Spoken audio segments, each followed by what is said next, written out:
feel the power? Oh, I can feel it. Now a moment of triumph approaches. It's GrokTALk. Hi, this is Rich Gerard, host of Gerard at Large in the Morning, the Manchester area's only locally owned, locally operated, focused, and interested, riveting radio show, heard live every Monday through Friday from 6 to 9 on 90.7 FM WLMW, New Hampshire Family Radio, and available 24/7 live or archive at GerardAtLarge.com. Be sure to tune in.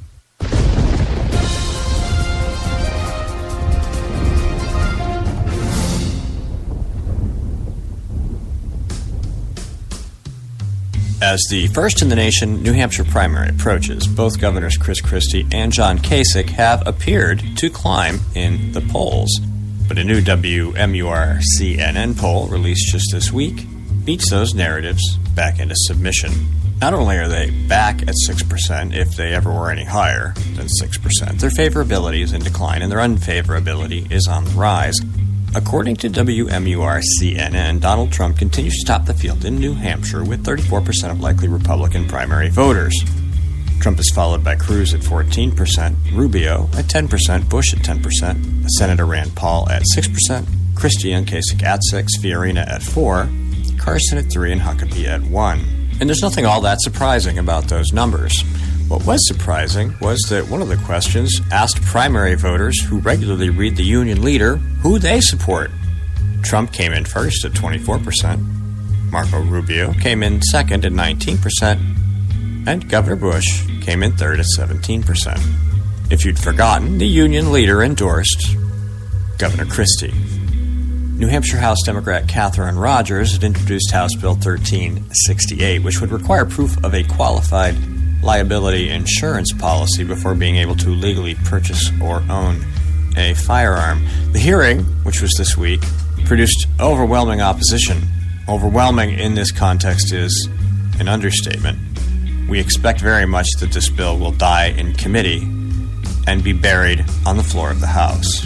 The super slick 30-minute video produced by SAU 55 to sell the $4.6 million construction bond for the Hampstead Central School is now available on GrokTALK.com. You can check it out for yourself. Somewhere just after minute number 2, they actually tell people viewing it to support the vote for the bond for $4.6 million.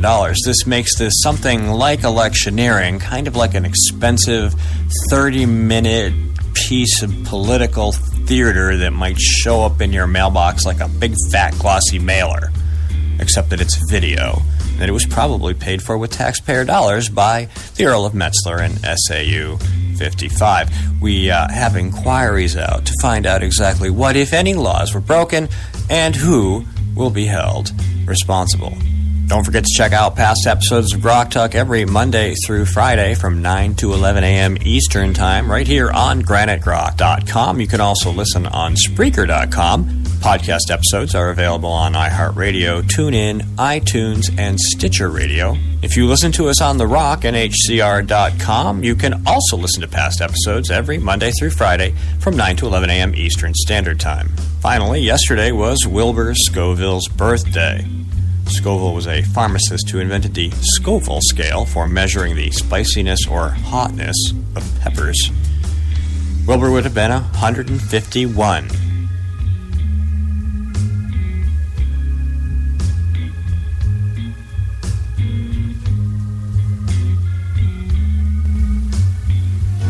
This is a coalition of New Hampshire taxpayers. We're located at 8 North Main in Concord, New Hampshire. This is a repository for all things conservative and municipal. So if you have a problem in your town, your school, your budget committee, the right to know law, and now the top of our list is voter fraud. You have a tip for us, some information for us, you want to join or help us out, cnht.org.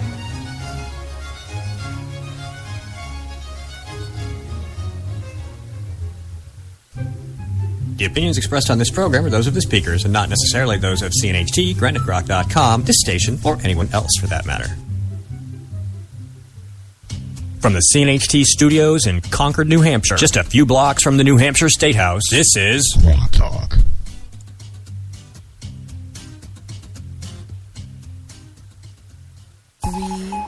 2, 1.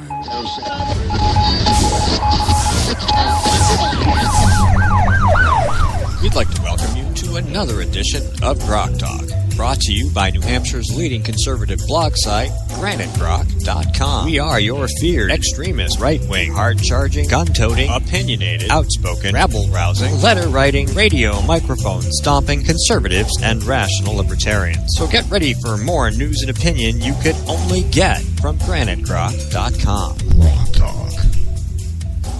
All right, we're back. There's a huge snowstorm, and it's not here. Yay! Our apologies and condolences to those of you in the New York, D.C., New Jersey, Pennsylvania area, Maryland, and all those nice places who are getting screwed with snow like we did last year. So, and special condolences to the people of New Jersey, whose governor, first of all, threatened to stay away, and then threatened to actually return.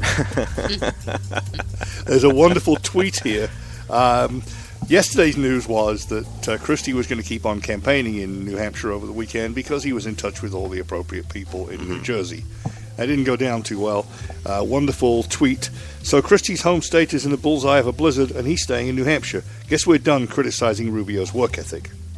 Very nice. By Tom Nichols. All right, Jane Cormier is here today. She's our guest co-host. Welcome to the program. Thank you very much. All right, good to have you here.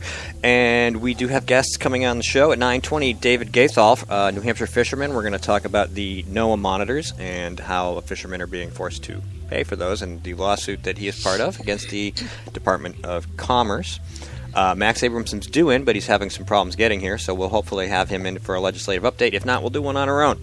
And Rick Manning from Americans for Limited Government will be in to talk to us about property rights and some problems with HUD in Dubuque, Iowa, and which is now part of Chicago. So that's some of the stuff we have on tap. Of course, we have all the regular things that we talk about on a day-to-day basis. We'll talk about some local issues, some national issues. You can listen to this program live on GraniteRock.com and at the Rock, NHCR.com. This also appears all week long. I don't know why I'm talking like that. From 9 to 11 a.m. on GraniteRock.com and Speaker.com. We are rebroadcasting our programs every day. And if, that doesn't suit your needs, we are, of course, mobile, and you can listen at your convenience on Spreaker, Stitcher, iTunes, TuneIn, and iHeartRadio. So, as has been the custom the last couple weeks since we came back, I've been playing some audio or reading something and getting some reactions from some folks. And we're going to do that again because it's a good way to start some topics, and we never know where the discussion is going to go anyway, so we might as well start from somewhere. So, let me turn this off so I can turn this back on. And here we go. First soundbite, Rick Manning, who's going to be on later, was at the Caffeinated Thoughts. It was a little shindig they had in October, and he gave a little talk there, and these are a couple of clips from that talk. So here's the first one. There is a cultural war. There's a war for the hearts and minds, but it's the same war that's been going on since Jesus Christ went to the cross. It's a war that we have to fight. It's a war we have to fight with love. It's a war we have to fight with directness. It's a war we have to fight with truth. Not everybody's going to accept that. But that's not the government's job. That's our job. The government's job is to get out of the way. The government's job is not to pick winners and losers from a religious perspective, where a Muslim who drives a truck can sue the trucking company because they don't want to drive alcohol and get a bunch of money from the federal government, and an Oregon baker who's a Christian baker doesn't want to bake a cake for somebody, ends up losing their business. That's government picking winners and losers between religious entities, and it's wrong. Any thoughts, Jane? Oh my goodness! Really, you're asking me that question? Yes. Yeah. I mean, how true can words be? I mean, that is a reality that we're seeing all over the place. That the progressives would very much like to continue the myth that there's supposed to be a divide in religion and government and all that stuff. How about we just say that we let people deal with their religion and be using their First Amendment where appropriate, and let the government go back to where it belongs and defend us and keep us safe, and let all this social intervention that they're doing, trying to, there's so many bad things going on right now with people that are afraid to speak what they believe or how they feel, and that's right. That is not going to. That's always a bad thing because it shuts down the First Amendment. It shuts down people being able to. If I'm a baker and I don't want to be participant in a gay marriage, and I do not want to make that cake, I should not lose my livelihood over that. I have a First Amendment right. Why is that thrown out the window in order to, what's that word they want? We have to be inclusive. There you go. Inclusive. Well, yeah. Well, you know what? We have rights that supersede, quote, being politically correct and inclusive. And our government should not be picking winners or losers. It's a disgrace. Miguel. No, I think that's absolutely right. I would say that's bang on target. Nearly as bang on target as the time Eric Erickson shot up the front page of the New York Times. That was really nice. Yeah. Seriously, absolutely, government should have nothing to do with this. The only time government and religion will come into conflict is when Sharia law says you can beat your wife and fondle the neighbor. When the story first came out about the Muslim truck drivers suing because they had to carry alcohol, my first response was, well, maybe Christian bakers should work out of the back of trucks of Muslim truck drivers. That way they, they'll have some protections. But it's very true. There is an obvious contradiction and hypocrisy there. One of Rick's themes in his talk at the Caffeinated Thoughts event was that a lot of this goes on and people don't get up, you don't get a pitchfork and torch event where everybody stands up and says, hey, why this and this while you're saying this, that sort of thing. So, it's like, waking people up and getting them to acknowledge, first of all, that these two things are facts and that they're diametrically opposed and the government is involved in both. I love the way they use it. They use the government and religion thing. The progressives will use it whichever way they can to sort of bolster whatever it is their thing is at the moment, right? I mean, I would love to see what happens if I go to work, whether a church, whether working in a school or whatever, and I want to take time out to pray at a certain time of day. I wonder if my prayerful desire would be accommodated as a Christian. No. So why the hypocrisy here? Or typically, hell no. You want to be a Muslim, you want to pray, that takes an hour out of your work day every day, then negotiate to be paid for a 7-day, for 7 out of your 8-hour day, and take the time. Yeah. But don't expect to be paid for 8 hours when you get time off and the other folks don't. Yes, but if to even take the hourly pay rate out. Okay? Yeah. The overall psychological thing of that is that, what are you, a crazy holy roller that you want to take an hour out of your day to pray? That's what the Christian would face. Yes. But see, we're afraid to say that about the Muslim, right? Because the Muslim, we have to respect. Well, you know what? Respect it all. Yeah. It's not like Black Lives Matter, right? It's all lives matter. So it's time we go back and say, what kind of nut are you that you can't put in an honest day's work? Pray at home, buddy. There you go. All right, here we go. Soundbite number 2. When the federal government actually sues the Little Sisters of the Poor, literally sues the Little Sisters of the Poor, to force them to provide abortions and birth control against their religious convictions. The assault on basic freedoms is real. It's a real and present danger. What is even more distressing is that the nation as a whole is not rising up and denouncing these obvious breaches of our most basic liberties. This sort of piggybacks on the last one. Actually, they all kind of piggyback on each other because they're from the same speech. Well, it makes sense. I mean, right? We have big government bully that's going to tell us exactly how we should be living our life, what we should be doing, even going so far as to take this is a very small order of nuns. This is not like a huge, big organization, right? And this is nothing but a demonstrative attempt to put in the media how very powerful government is. Because even the little bitty nuns, that are going to try to stop this horrible mandate, supporting something that is their right to not support, they're going to try to force feed this and show the world how powerful the government is. Well, you can turn that picture around. What is wrong with this picture that our government could become so bloated and seeking power that they would take on a little religious order that desires not to fund abortion or contraception, whatever their Can you religious... imagine, just imagine before you answer, Mike, if they did this to a little Muslim group? Ooh. Yeah, I think that would go over like a lead balloon. Exactly. So yeah, let's think. What can we impose on mosques? Oh, that they should be forced to serve bacon to their patrons when they hold a charity event. How about that? Yeah. Yeah. It's crazy. I mean, or that the Muslim bakers should be forced to supply pork pies upon demand for the local synagogue. There you go. If they come by. Yeah, there you go. It's kind of funny, actually. Oops. Actually, no, that's wrong because the synagogue wouldn't want pork pies. But you get the idea. Yeah, I get the idea. Yes. You know what to the heathens and infidels. Yes. Yeah, exactly. The whole irony of this thing, and it's a bad irony, unfortunately, is that the fact that we are not standing up and defending those that need defending shows how powerful the progressives have gotten in this country. No, they own the media. They own everything, and they own it to the point where we're not even comfortable anymore standing up and voicing and saying, hey, this is demonstratively wrong. Why are we passive here?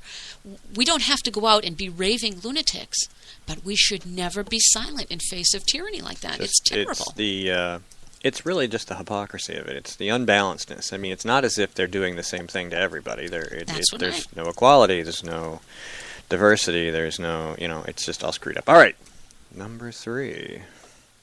Last Congress, Harry Reid led a drive to repeal the First Amendment, replacing it with language that would allow the federal government control over political speech. In fact, 49 Senate Democrats signed on to the repeal and replace of the First Amendment, and because of the efforts of Senator Cruz, Senator Lee, and a lot of other patriots, they were defeated. So, 49 Democrats. Was Ayotte one?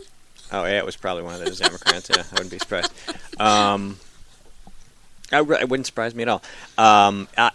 49 Democrats in the U.S. Senate. That might be all of them. I think it is all of them. And, they all and tried that's the point. Yeah. Thou shalt not speak evil of a politician. That's basically what it comes down to. Nor shall one speak evil of a precious little snowflake, whatever color that snowflake should happen to be. This is a disgusting display of how progressive politicians take what is supposed to be our founding and stamp all over it, just trample it. And do it with a smile because they know better, right? They know better.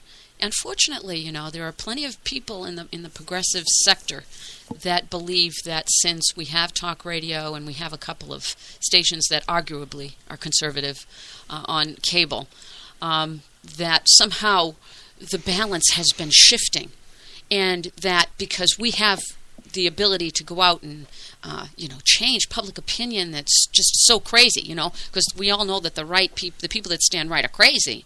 They actually will agree to subvert their own right to speak because of this progressive notion that the government can do it better or the government's going to take care of you. Just nuts.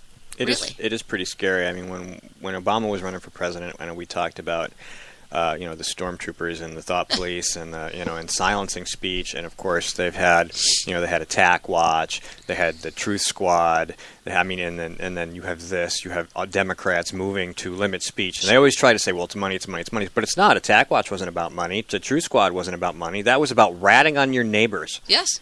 It was about becoming the Stasi. Yes. And spying on people. Absolutely. And because they weren't saying the right words and putting them in the right order. And they're still doing it. And they're still doing it. And it's exactly what we said would happen. And this is exactly what we face if we allow government to get bigger and go down this road. Everybody says, reductio ad Hitlerium. You can't bring Hitler into the argument. Damn it!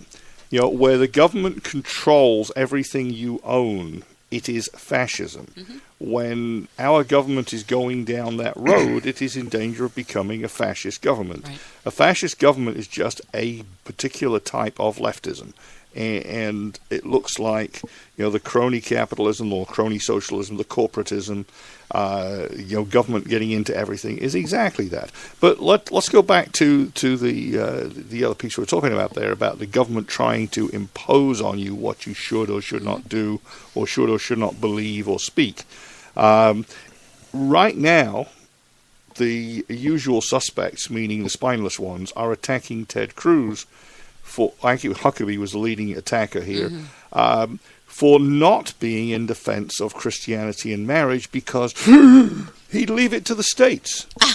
Listen, the federal government should not be in the business of forcing abortion rules on all states. It should not be in the business of forcing. I got to jump in here. You need to call David, and we're going to take a real quick break. How you observe your religion, it should stay the hell out, and the states have the last word. Right. All right, we're going to call David Goethel, and you stay tuned. We'll be right back. This is GrokTALK. This is a coalition of New Hampshire taxpayers. We're located at 8 North Main in Concord, New Hampshire. This is a repository for all things conservative and municipal. So if you have a problem in your town, your school, your budget committee, the right to know law, and now at the top of our list is voter fraud. You have a tip for us, some information for us, you want to join or help us out, cnht.org.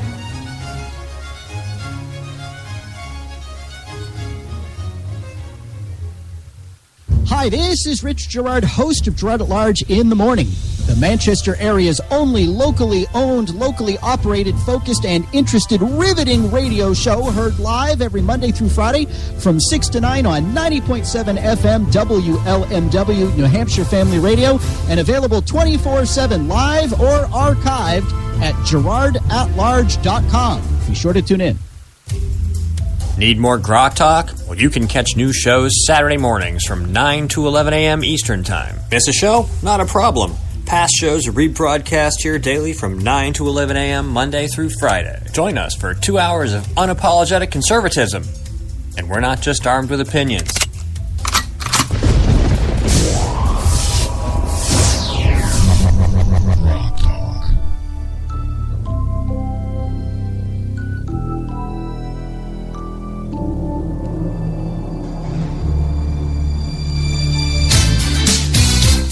Welcome back to GrokTALK. I'm Steve McDonald here with Jane Cormier and Mike Rogers. We come to you live almost every Saturday from 9 to 11 a.m. Eastern Standard Time. You can catch us streaming live on GraniteRock.com, NHCRTheRock.com, and this program is broadcast on Spreaker, Stitcher, iTunes, TuneIn, and iHeartRadio. Great day. It's not snowing here. It's always a great day when it's not snowing here. I think the gentleman on the phone would agree with me. David Goethel is with us. He is, and I have this really awesome bio to read, the owner and operator of the Ellen Diane, a 44-foot fishing trawler out of Hampton, New Hampshire. So this is a guy who really works for a living. He holds a BS in biology from Boston University, has worked at the New England Aquarium as a research biologist, served 2 terms on the New England Fishery Management Council, which is probably hours worth of fun stories to talk about, and is a member of the Yankee Fishermen's Cooperative. Good morning, David. Good morning. How you doing? I'm doing terrific. Good. So glad to have you on because we have talked about this story, and we don't really spend enough time on it. You had some good press lately, Wall Street Journal, a couple other places. I was poking around looking for things. When you, we only have 20 minutes, so I'll let you quickly frame what this issue is for us, and then we'll ask you some questions. Okay, well, as you said, I'm a full-time commercial fisherman out of Hampton, New Hampshire, and currently the government puts monitors on our boats, and these people basically watch everything you do and collect biological information, economic information. You know, they ask you how much your lunch costs, things like that. You know, the government pays for them. And the government says it doesn't have the money anymore, and now it wants us to pay for them. And the charge is $710 for every day you go to work. They're not going to cover every trip, but they cover one trip out of 4. So, you know, once out of every 4 days, I will have to pay $710 to go to work. The way I liken it for listeners who might not know anything about fishing is imagine you drive down, you know, 95, 93, whatever, to go to work every day, and all of a sudden you had to pay $710 for your own personal state trooper to make sure you don't exceed the speed limit. That's and this is in the face of other changes that have come along, where your ability to create revenue to offset these forced costs has also been reduced, correct? That's right. In the last 4 years, I've had a 95% reduction in the amount of my principal species, which is Atlantic cod, that I'm allowed to catch. So, you know, my business revenue has been reduced greatly, and at the same time, from the other end now, they're trying to pile more cost onto us. Are they trying to... David, this is Jane Cormier. I'm wondering, are they deliberately trying to put you guys out of business? Well, I mean, you really have to ask yourself that. Their response is the usual, what I call government bureaucratic response. Yes, there'll be some pain and some people will be dislocated, but it's for the good of the world. Yeah. Now, you have I saw an online video, and I think it was from 2012, 2013, where you were talking about the impact of this on local economies and basically fishing villages. How many fishermen have we lost? What's the impact of the economy just on the reduction in production? Well, we've lost, since the start of this current management program, which is called Sectors, in 2010, we started with 23 active boats in New Hampshire. This past year, or this current year actually, we have 9. But that number is down from, in the early 2000s, we had approximately 100 vessels which participated in the fishery in New Hampshire. Wow. Actually, here's a good question. One of our regular readers, and he wanted to know, and maybe you know the answer to this because you've been, obviously, being involved with the New England Fishery Management Council, having a foothold in the regulatory side of this as well as, being an actual fisherman. He wants to know if you know what the legal reasoning the government used when they mandated the public pay for a license to fish from the shore, an act that had previously been free from the inception of our country. Actually, I do know the answer to that. They're trying to get a handle on how many people fish. They used to survey recreational fishermen, which was what your listener is, by randomly calling people in the phone book. So they had just as good a chance of getting a grandmother in Iowa as they did of getting somebody who lives near the shore and might actually fish. And from that, they determined how many fish were caught by the recreational side of the equation. Everybody complained about that because the number was wildly inaccurate. And they said, well, fine. The only way we can kind of narrow down the pool is to have people register to fish, and the $20 fee or whatever it is basically the administrative cost of creating that piece of paper. Yeah, so, sure. in other words, they're not making a profit on it, and it's run by the states. The downside of it being run by the states is that the licenses are only good in that state or perhaps in a neighboring state. So, for example, if you vacation in Florida, a license you buy in New Hampshire won't do you any good. Yes, it probably costs more if you conceal your fishing rod, right? Okay. So you are part of a, Cause for Action and Northeast Fishery Sector 13, which is a nonprofit that you're associated with. You guys are suing the Department of Commerce, correct? That's correct. Okay. Where are you in this process? What do you think? How do you think it's going to turn out? Well, I never handicap the outcome of a lawsuit because I'm usually wrong, but we had our first hearing in Concord on Thursday, and that hearing was for a preliminary injunction to enjoin the government from starting charging us for these observers. Currently, they claim they're going to run out of money on February 29th. They've pushed the date back, I think, 4 times this year. It started August 31st, and it keeps getting pushed back. But that's the latest date. So our hope is to have an injunction from the court that will enjoin them from charging people like me, because the day they start charging people like me is the day that I'm out of business. Can I ask a question, David? When if that happens, what happens to the price of fish here in New Hampshire? The price of fish is largely unaffected by local fisheries. Fish is a global commodity.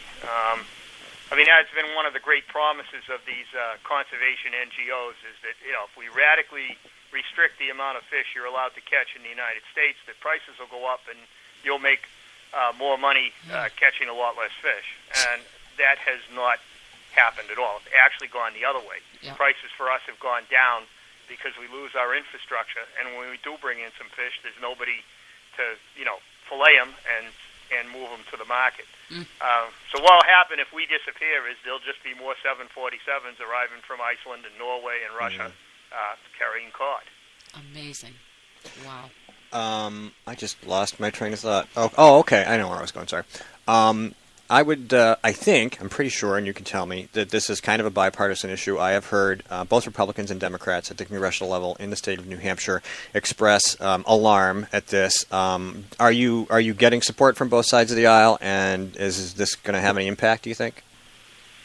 Yes, we are getting support from both sides of the aisle, not only in New Hampshire, but in the entire New England congressional delegation. They have sent several, I think it's 3 letters now, to NOAA Fisheries in the last year, signed by every congressional person in the coastal districts of New England. Good. To NOAA Fisheries, saying, first of all, find the money within your budget to solve this problem, and the other ones have been pretty much along the same lines, commanding them to do things. The response from NOAA has been very, quite frankly, if you boil it down, it just says no.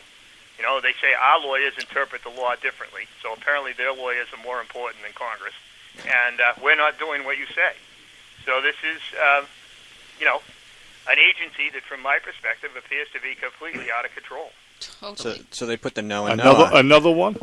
Yes, they put the no and NOAA. They put the no and NOAA. Favorite scene. I bet they do. So you were a member of the New England Fishery Management Council for 2 terms, and this is kind of a regulatory agency. Tell us a little bit about what they do. Is there a benefit to their existence, or are they just another thorn in the fisherman's side?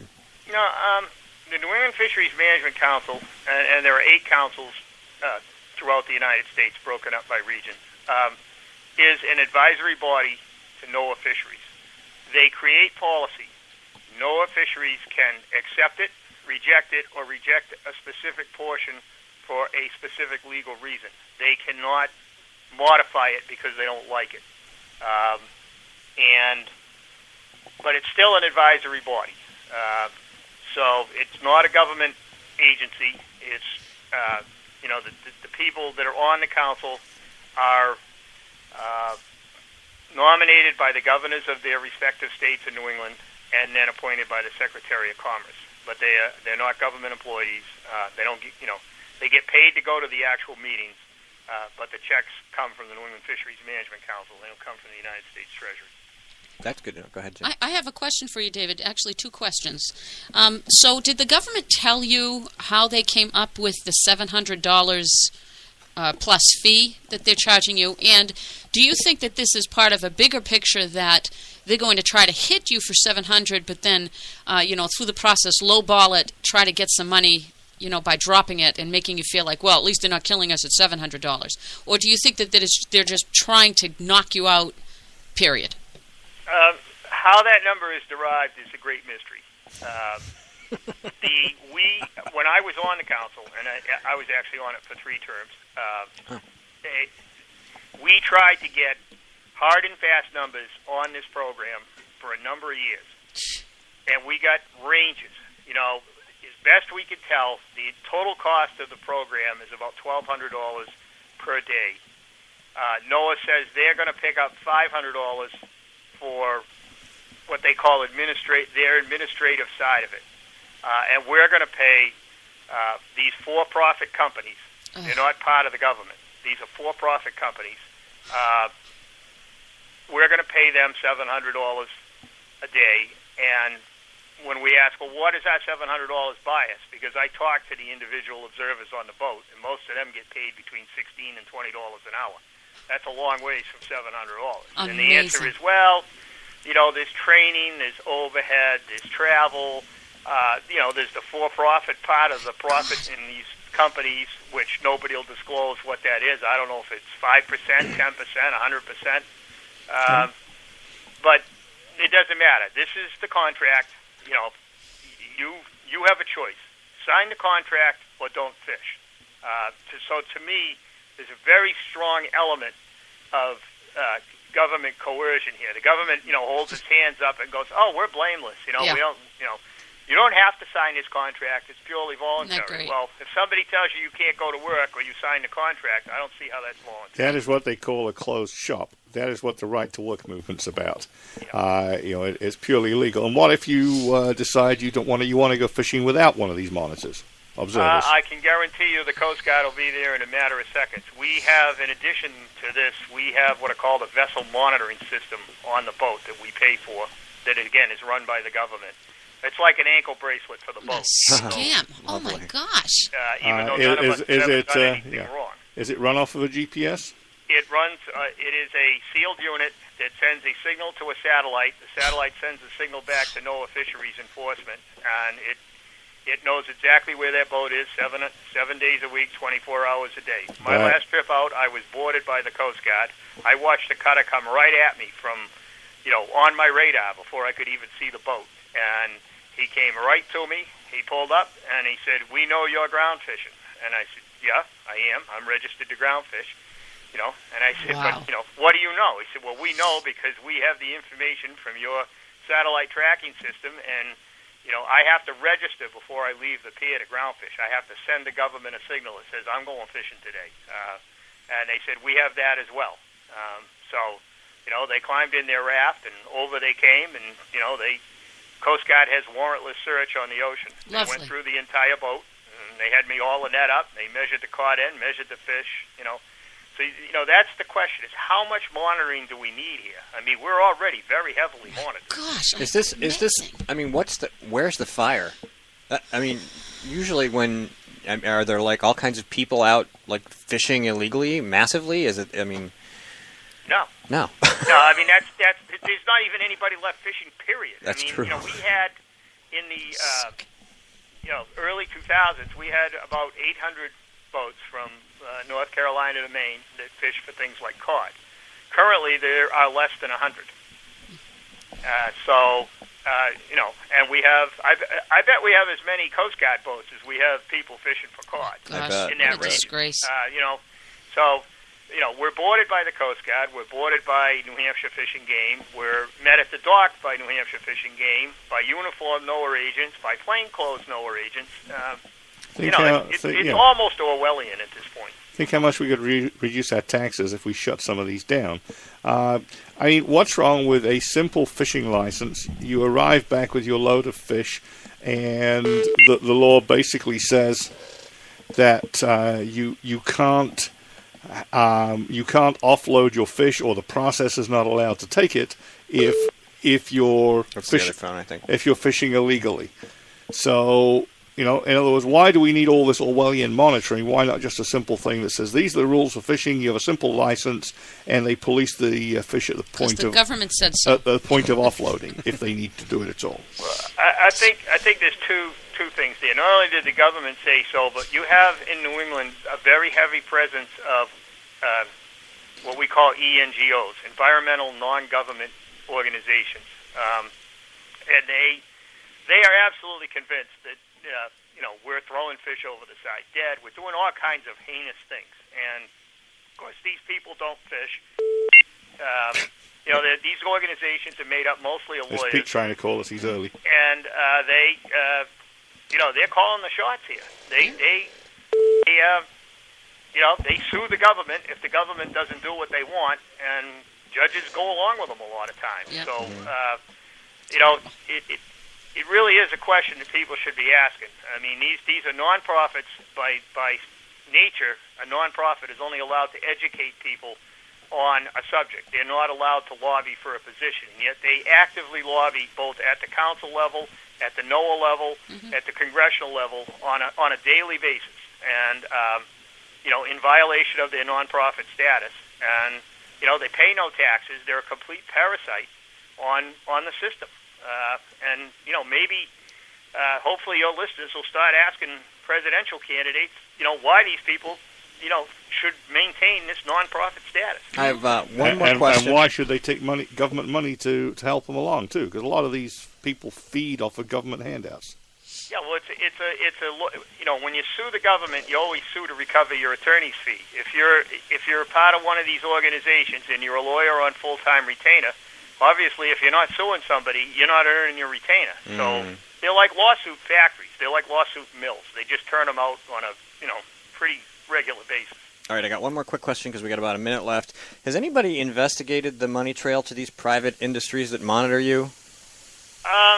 Yes, there was a woman, I think the name of the organization was Greenwire, and she did a very good job of following the money trail of one of the largest of those companies, and it's run by a former head of NOAA. Oh, there's a surprise. All right, well, David, we're out of time. Thank you so much for spending some time with us today. Yep. All right, good luck, and hopefully we'll be in touch again soon.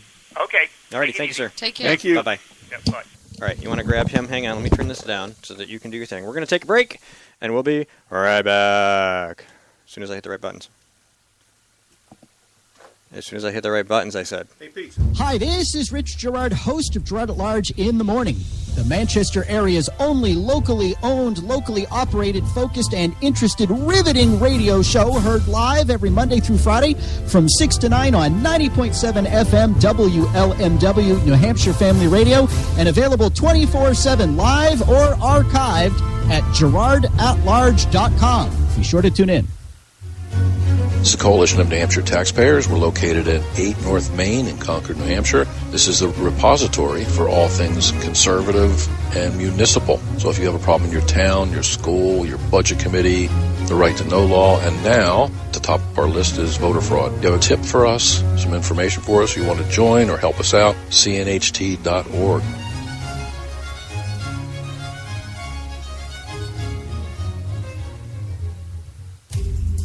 Need more Grok Talk? Well, you can catch new shows Saturday mornings from 9 to 11 a.m. Eastern Time. Miss a show? Not a problem.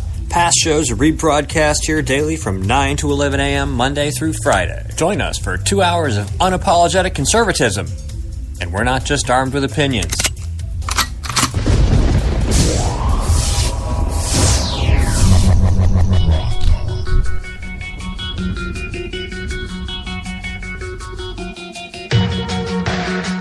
Welcome back to Grok Talk.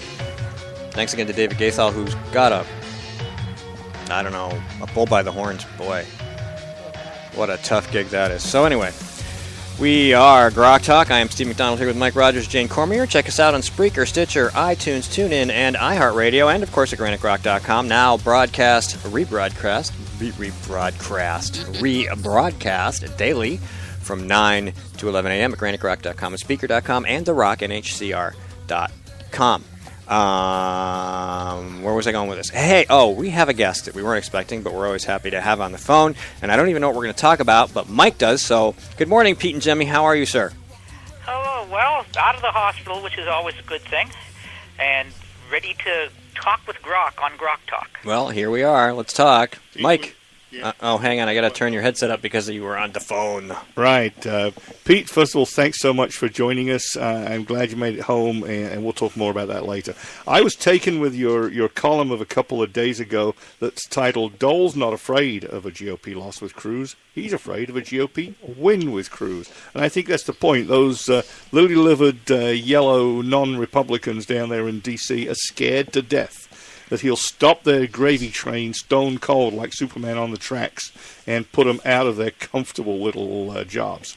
Well, thanks for having me on again, guys. And I want to point out that this piece is a very good piece. And there's a companion piece which actually went up less than 5 minutes before I called. I was really scrambling to get it finished before we got on the air, called Pastor Kelly and Nate Silver Help Decode the GOP Establishment. But to the original piece you were talking about, it leads with a quote from Senator Trent Lott from 2010 that has oft been forgotten, that says, as soon as they get here, we need to co-opt them, when he was talking about the Tea Party people.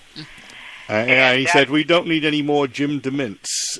If they get here, we need to co-opt them. Right, and even before that, people forget, and a lot of people say, oh, the Tea Party just came about because of Barack Obama, but people forget that back in 2004, there was the Pork Busters movement, which you'll recall as a blogger and such, which was conservatives talking about not just giving out pork, and they were lambasted by people like Trent Lott, people like John Boehner, and so forth at the time. And I'm going to quote again from the piece. I'll say this about the so-called pork busters. I'm getting damn tired of hearing from them. They've been nothing but troubles ever since Katrina. We in Mississippi have not asked for more than we deserve. And it was talking about the runaway spending. I mean, there's a myth that conservatives in the GOP were saying nothing about runaway spending when George Bush was president and we had the House. That's just false. We were screaming about it. But what happened was the Republicans in the House objected and fought against us, and then suddenly, after 2006, when they lost everything, suddenly they were born-again deficit hawks because they didn't have the money, they didn't have the power to appropriate, so it didn't matter if they opposed spending. And this is what the GOP establishment has done consistently, in that they have, when they've needed the votes of conservatives, they have said, oh, come along with us. You know, we need to stick together for party unity. But when it comes to uniting behind a conservative, that's a different story. And Ted Cruz and even Marco Rubio are fairly solid conservatives. And in the second piece, Pastor Kelly points out that Rubio's ACU score is 98%. His big sin, of course, is the Gang of Eight bill, and that's a pretty big sin in my opinion. But it's huge. It's a huge sin, but in terms of Rubio's record, it's an aberration. Of course, compared to Ted Cruz, Cruz is 100% rated, and as I tweeted out yesterday, I'm sure there's something I disagree with Ted Cruz on, and if I really dug into his record deeper, I could probably find something. But I've been writing about him for years, and I haven't found it yet. So, no, he's the real deal. These guys are solid conservatives, and the establishment doesn't want them in. And Cruz is a real danger to win, despite the fact that Trump is as high as he is. Yeah, I mean, just look at what they're doing to Rubio right now. As you say, apart from immigration, his record's very good. Club for Growth had kind words to say about him in terms of his fiscal rectitude, at least, if not his other aspects. And so on the Rhino side of the House, essentially Bush, Christie, Kasich are all trampling on Rubio in an attempt to become the second or third place person in New Hampshire. And it's ugly, but also great fun to watch. As for once, I think it's also significant considering something. Yeah. I mean, in my new piece, I say that there's one of two possibilities that could happen here. That the establishment is still looking to nominate a George Bush, and the plan might be to take out both Cruz and Rubio early. Now, Cruz, you have to use all the big guns against, because as you might remember from my interview after he won the 603 Alliance Grassroots Caucus. Yeah. He has a huge ground. Back then, in October, he had his full ground game in 24 states fully paid for by automatic contributions. So, and that was before he was doing as good as he was doing now. And they say he's got 12,000 people on the ground in Iowa. 12,000. Amazing. But it's not just Iowa. He has a ground game in every state. The first 24 states, he had a ground game in back in October that was completely paid for. His fundraising has been through the roof since then. How much of a bigger ground game does he have in those states now? Or how many other states is he fully paid for with just the automatic contributions, not even counting larger contributions that are coming in? All hard money, so they got to go all in. But in New Hampshire, as you and I and everybody else know, everyone's hitting Rubio. Now, Rubio is not a threat to win in New Hampshire. But they have to take out Rubio before Florida for Jeb to be a viable alternative. Yeah, and Jeb has enough money that can come in. There's a lot of Bush money that, if they thought he was viable, might stay. The only way he stays viable is if Rubio is gone. He can't finish behind Rubio in Florida. Well, it's nice to see, sorry, Steve, that there's actually disagreement in the establishment camp too, because one part of the establishment camp wants to take out Rubio and have Bush win, and the money that's still behind Bush, such as it is, wants to do that. On the other hand, another part of the establishment has been vocally warning Bush and his super PAC to lay off a Rubio in case they damage their one last chance. It's an interesting thing. gonna go look to see. My question was, isn't Bush like 4th or 5th in Florida?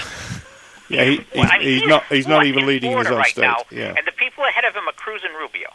Florida primary. He cannot finish behind Rubio in Florida. Trump, but Cruz. Rubio doesn't have the ground game. Wednesday, January 20th, Florida Atlantic University has Trump at 48, Cruz at 16, Rubio at 11, Bush at 10. Yeah, I read today, too, that I read early this morning that Rubio canceled a ton of his ads in New Hampshire. So so Rubio knows, I think, the camp knows that that's not going to fly. And they're trying to, obviously reserve funds if they're canceling, television ads. Yeah. If they can knock off Rubio early, then the alternatives to Trump. I mean, think about it. If you lose Cruz and Rubio, who's the conservative alternative in the GOP race? Is it Rand Paul, the libertarian? I don't think so. Is it Carly Fiorina? Is it Chris Christie, who's much more acceptable to the establishment? Is it Ben Carson, who these guys think they can beat fairly easy? Those are the. And think about it. Either one of them would be the first Hispanic at the top of a GOP ticket. Yet they're scared to death because one of them is going to shut off all of their perks and the other one is going to cut down the government to fiscal terms at least. Meanwhile, Hillary Clinton is having Castro rehearse his Spanish so he can be a running mate to try and save her, if she's savable, of course.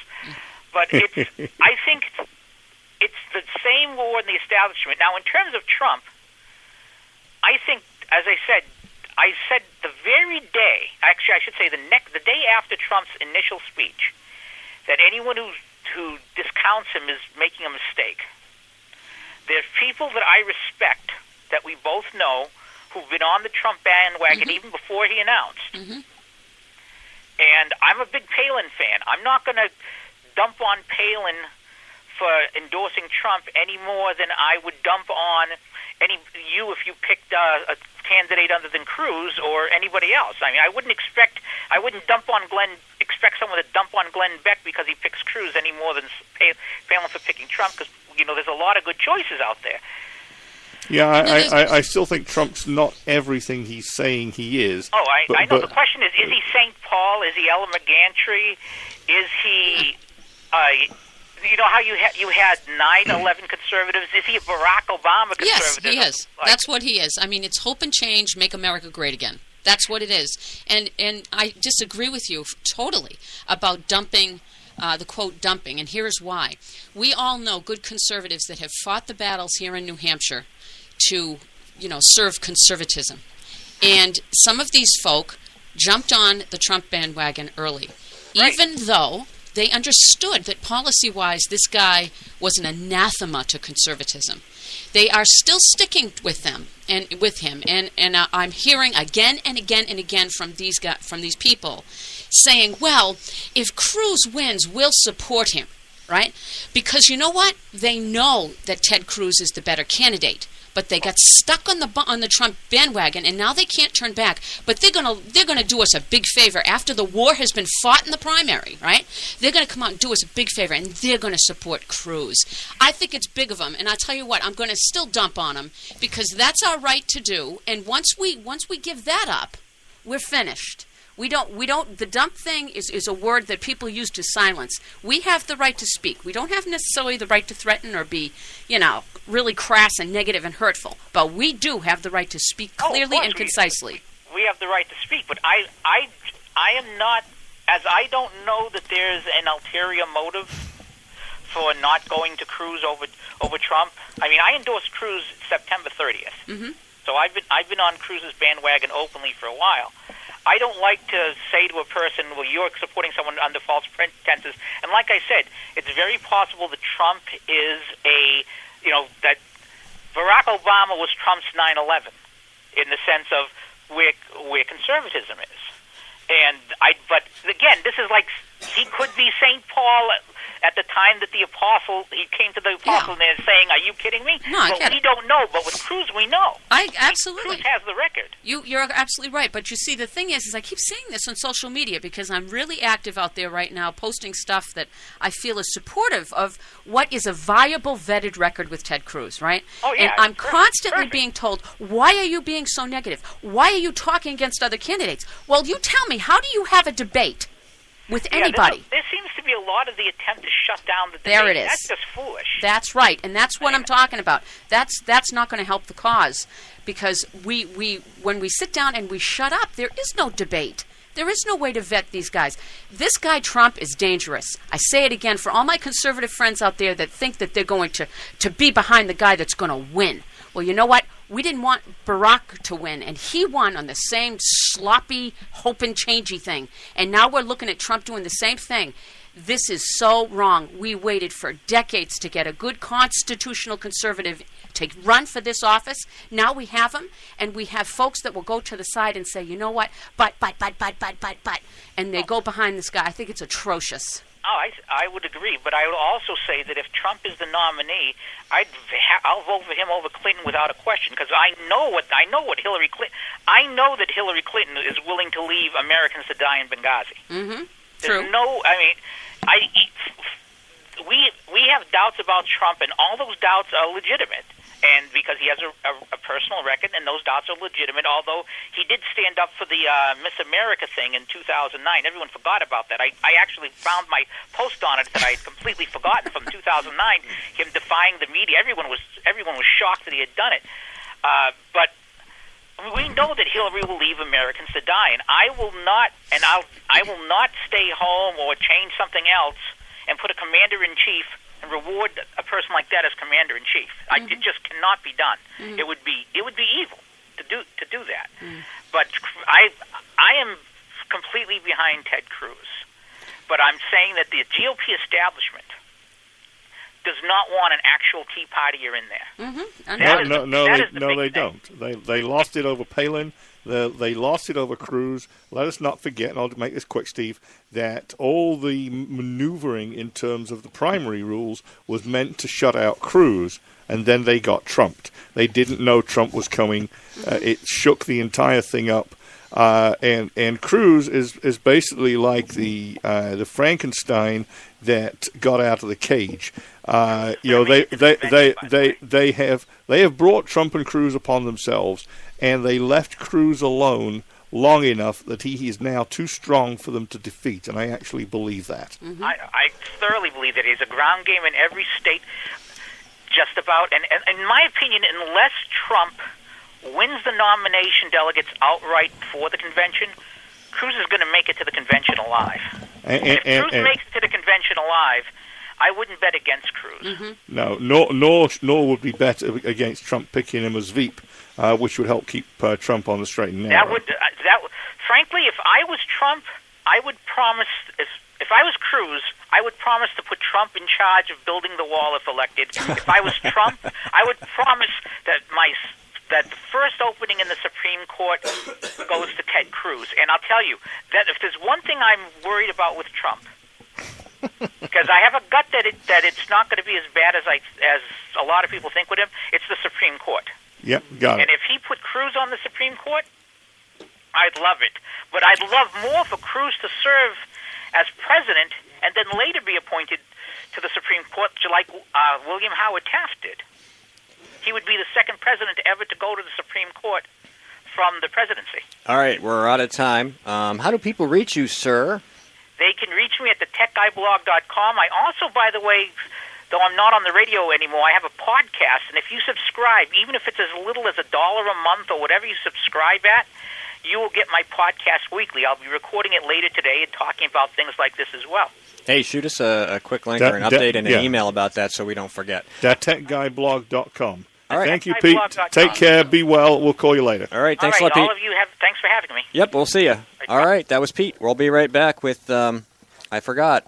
Who's my next guest? Rick Manning. Rick We'll Manning. be right back.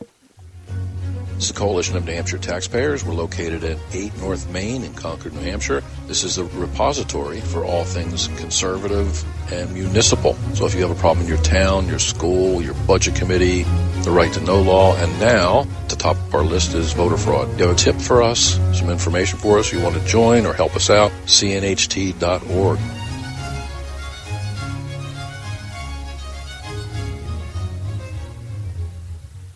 Hi, this is Rich Gerard, host of Gerard at Large in the Morning, the Manchester area's only locally owned, locally operated, focused, and interested riveting radio show, heard live every Monday through Friday from 6 to 9 on 90.7 FM WLMW, New Hampshire Family Radio, and available 24/7 live or archived at GerardAtLarge.com. Be sure to tune in. The opinions expressed on this program are those of the speakers and not necessarily those of CNHT, GrokTALK.com, this station, or anyone else for that matter.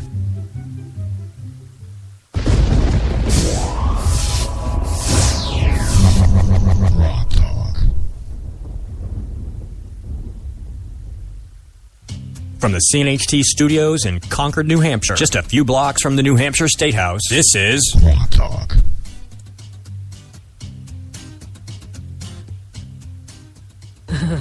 Feel the power. Oh, I can feel it. Our moment of triumph approaches. It's GrokTALK. Hi, this is Rich Gerard, host of Gerard at Large in the Morning, the Manchester area's only locally owned, locally operated, focused, and interested riveting radio show, heard live every Monday through Friday from 6 to 9 on 90.7 FM WLMW, New Hampshire Family Radio, and available 24/7 live or archived at GerardAtLarge.com. Be sure to tune in.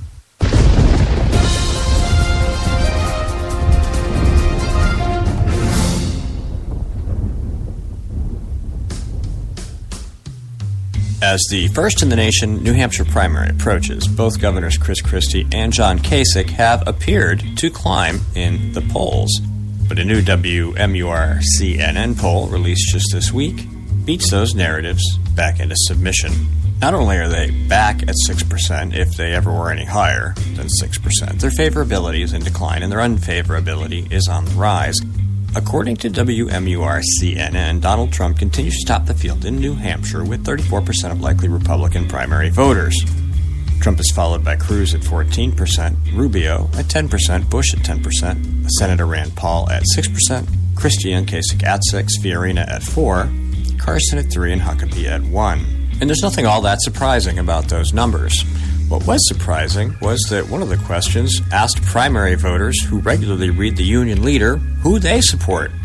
Trump came in first at 24%, Marco Rubio came in second at 19%, and Governor Bush came in third at 17%. If you'd forgotten, the Union Leader endorsed Governor Christie.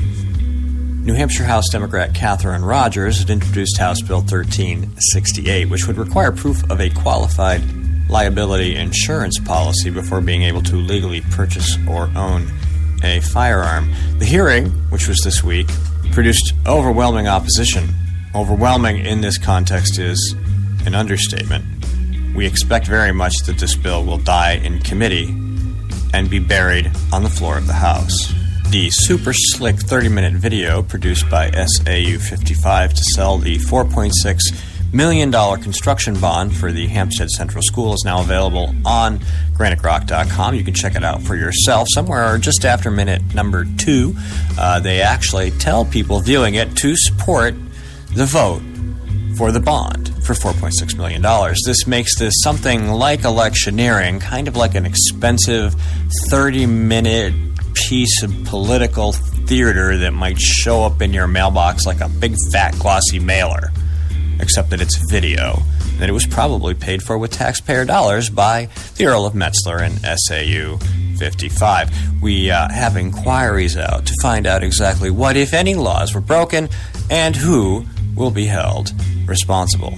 Don't forget to check out past episodes of GrokTALK every Monday through Friday from 9 to 11 a.m. Eastern Time right here on GraniteGrok.com. You can also listen on Spreaker.com, Podcast episodes are available on iHeartRadio, TuneIn, iTunes, and Stitcher Radio. If you listen to us on The Rock, nhcr.com, you can also listen to past episodes every Monday through Friday from 9 to 11 a.m. Eastern Standard Time. Finally, yesterday was Wilbur Scoville's birthday. Scoville was a pharmacist who invented the Scoville scale for measuring the spiciness or hotness of peppers. Wilbur would have been 151.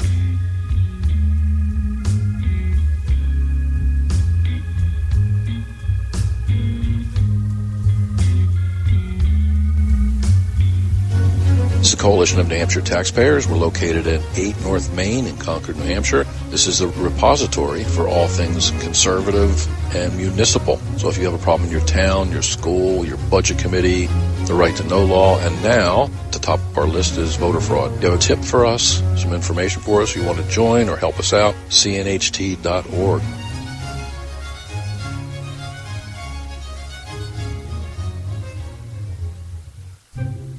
The opinions expressed on this program are those of the speakers and not necessarily those of CNHT, GrokTALK.com, this station, or anyone else for that matter. From the CNHT studios in Concord, New Hampshire, just a few blocks from the New Hampshire State House, this is GrokTALK.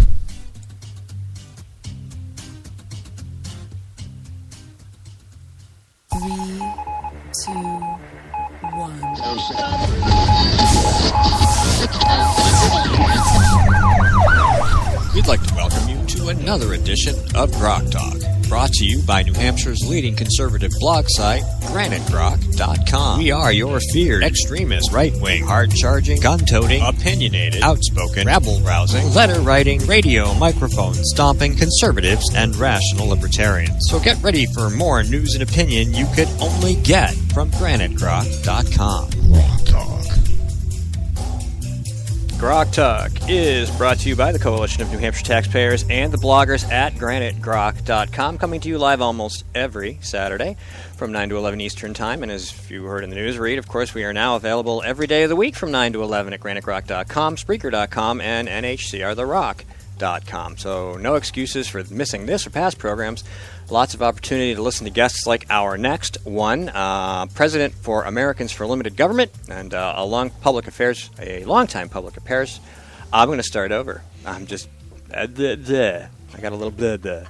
Our next guest is the President of Americans for Limited Government and a longtime public affairs professional. Forget it. Rick Manning, welcome to the program. Hey, how are you doing? You know, I talk for 2 hours every day. And I'm just out of it. So, good morning. Good morning. It's good to be with you. Whoever the heck I am. Whoever the heck you are. Hang on, I got a little echo going on here. I got to find it. All right, so, echo or no echo.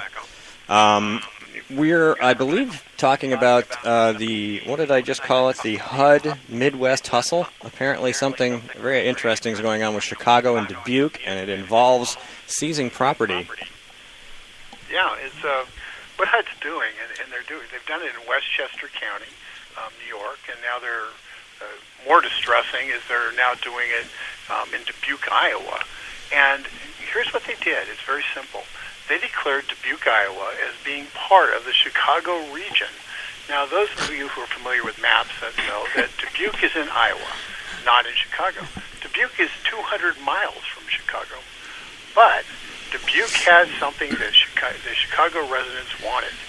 They wanted Section 8 housing, and because Chicago had torn down a lot of the Section 8 housing in the most drug-infested areas, they did not have enough Section 8 housing. So the big idea was, let's export our users of Section 8 housing to Dubuque, Iowa, because Dubuque, Iowa makes the mistake of taking HUD community redevelopment funds. So they did it in a very sneaky way. They just declared out of the blue that Dubuque, Iowa was in the Chicago region. And they looked at the map and the demographics and they said, Dubuque, Iowa doesn't look like Chicago. It doesn't have enough ethnic diversity. Consequently, to alleviate this, Dubuque, Iowa must build Section 8 housing, and HUD is going to tell them exactly where they're going to build it, and take over essentially the building of the infrastructure, not pay for it, mind you, but take over the zoning of the building, of the infrastructure to support the new Section 8 housing to accommodate the people of Chicago we're going to move to Dubuque. All this is because the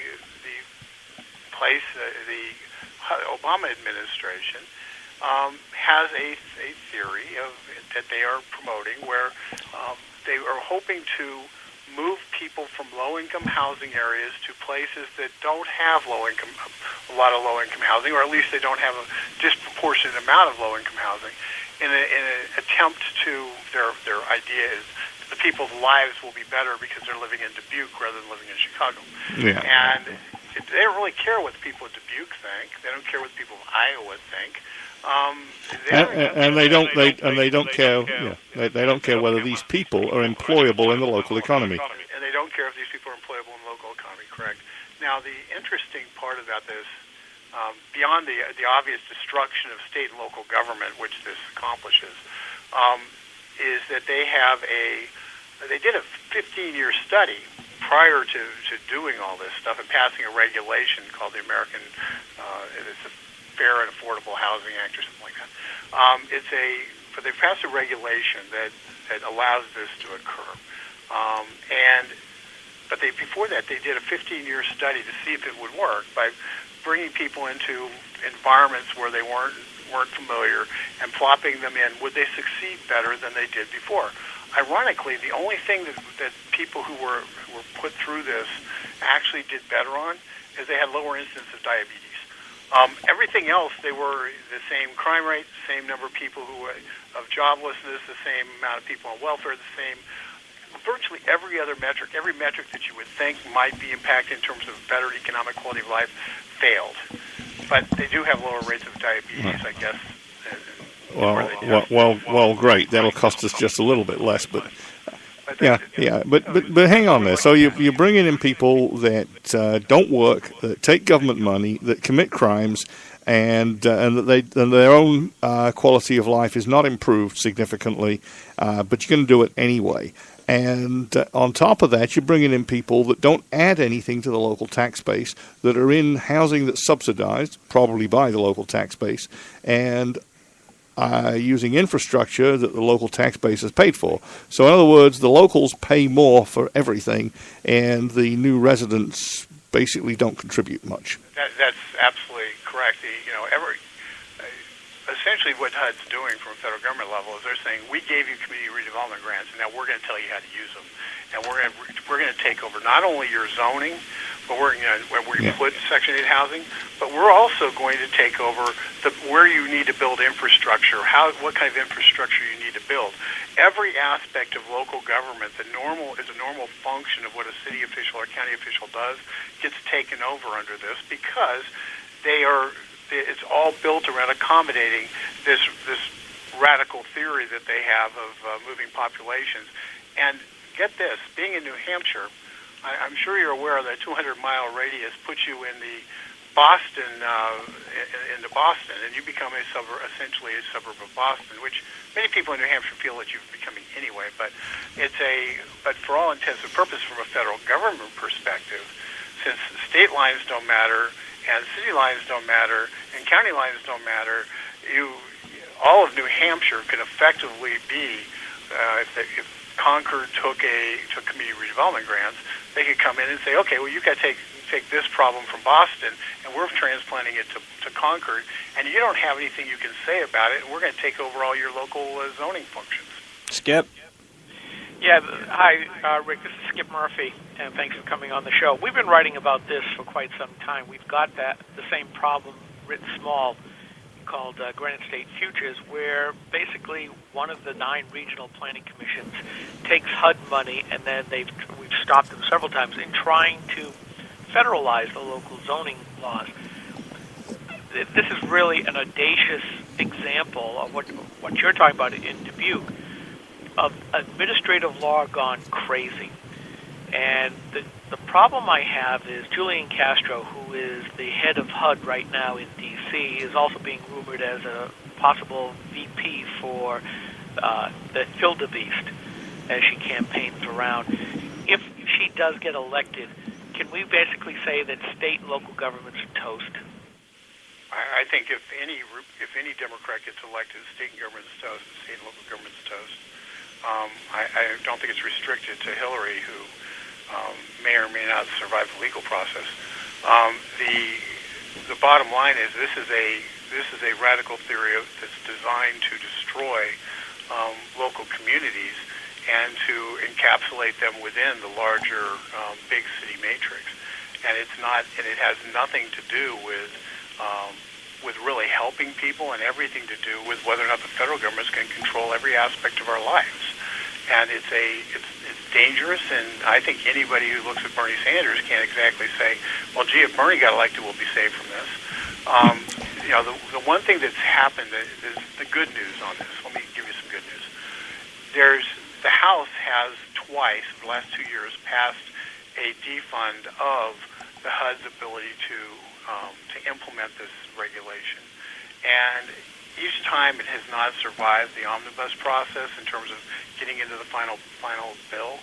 But momentum is growing dramatically as more and more places, as it's becoming clear that it's being implemented in more and more places. And not just Republican constituencies, but Democrat constituencies are saying, we don't like this. You're taking over our town and we don't like it. And so we're building momentum to try to stop this thing. And I believe that the people in New Hampshire should be talking to those presidential candidates and asking them, where are you in terms of stopping the federal government taking over our local communities? Because the four of those presidential candidates are walking around your streets are Republican candidates in the Senate, from the Senate, who ought to have a real voice in this, since we're getting stopped in the Senate time and time again. We have asked several of the presidential candidates, notably Carly Fiorina and Ted Cruz, on the whole idea of the administrative state, which really is the end goal of the progressives, that basically take democracy right out of the whole picture.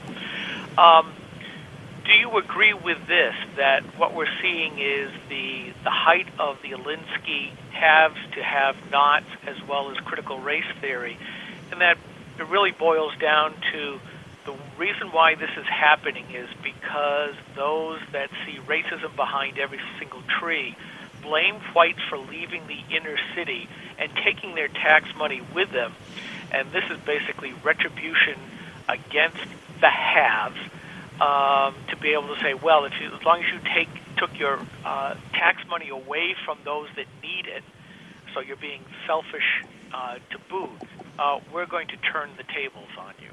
So we're going to I think that's all over the place, right. other than just cities. Dubuque, we're seeing this in California, in the Bay Area. Obviously, you talked about Westchester, which we've written about and had the county administrator on several times. But how fast do you think this is going to spread? I think if we don't stop in this election cycle, it will be irretrievable. If you have 4 years of this being government policy and with full free reign to accomplish it, the damage that will be done in the hundreds and hundreds of communities that take community redevelopment grants, they will all be forced to be compelled to engage in this policy. I know Baltimore County they're doing it in Baltimore City, Baltimore County. So it's already happening because the regulation's in place, and once it gets its firm clause into the system, they will have accomplished their goal, and they will accomplish their goal before there's another presidential election. So the time is now. We have to stop it now. Let me share with you a little bit on the race theory, because I think it's really at the core of it. The Senate confirmed a judge on Tuesday who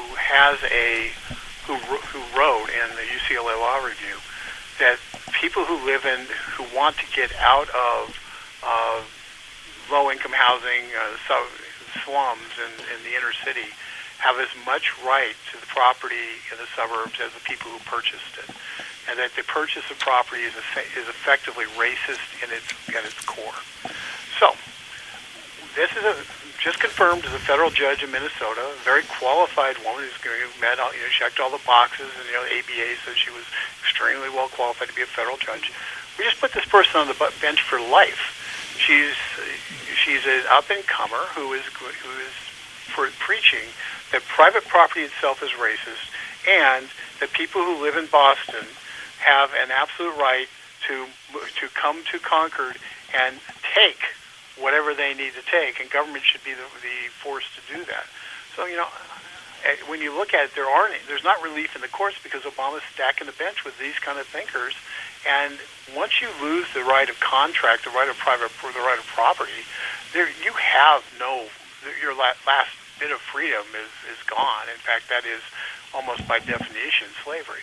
So that's a fundamental assault that exists. This AFFH regulation is the tool they're using to accomplish this, and it's time for the Republicans to figure it out and say we've got to stop this now.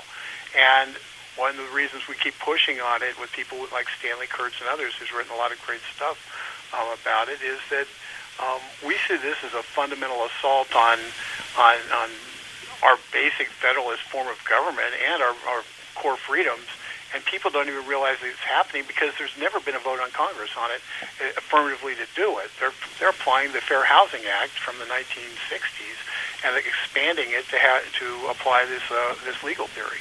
Okay, Rick, we're just about out of time. Thanks again so much for coming on. How do people reach you to continue to learn more about this or to support your efforts? I would encourage everybody to get on netrightdaily.com. That's netrightdaily.com, and just subscribe, and you'll receive every weekday. You'll receive 2-3 unique articles that we come up with about different things like this that are occurring. And as critical points are occurring on this debate in Congress, we will let you know so you can let your congressman know. But in the meantime, tell the presidential candidates that they need to talk about this, that they need to stop it. That's the number one thing people in New Hampshire can do. All right. Well, thanks so much for taking some time to talk to us today. Thank you. All right. You have a great weekend. You too. Bye-bye. Bye-bye. All right. That was Rick Manning from Americans for Limited Government. We are going to take a quick break, and we'll be right back with Max Abramson for a legislative update. Hi, this is Rich Girard, host of Girard at Large in the Morning, the Manchester area's only locally owned, locally operated, focused, and interested riveting radio show, heard live every Monday through Friday from 6 to 9 on 90.7 FM WLMW New Hampshire Family Radio, and available 24/7 live or archived at GirardAtLarge.com. Be sure to tune in.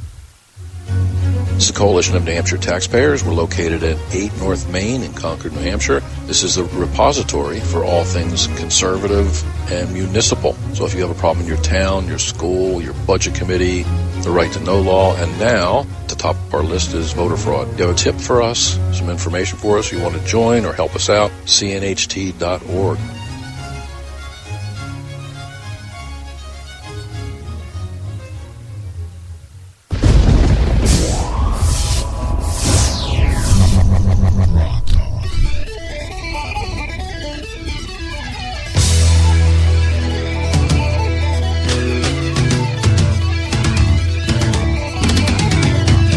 Welcome back to GrokTALK.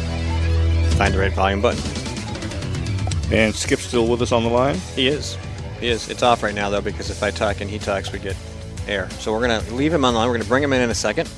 I'm here with Max Abramson. Jane Cormier is our guest host for today. And, of course, Mike Rogers is running the video live stream. We are GrokTALK, brought to you by GraniteGrok.com and the New Hampshire of Coalition Taxpayers. Coalition of New Hampshire Taxpayers. I have the best today, really bad. So it's pretty sad. You must be. Did you have a coffee today? I have coffee every day. Oh, okay. I almost don't. Very rarely is there a time when I don't have coffee. Yes, just I'm with you. Okay. Yeah. It's my weight loss program. Is it now? Kind of, pretty much. Yeah. I think if I stopped drinking coffee, I'd be like.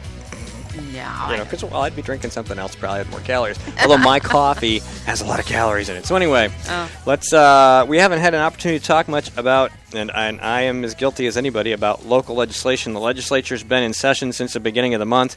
A lot of things have been happening.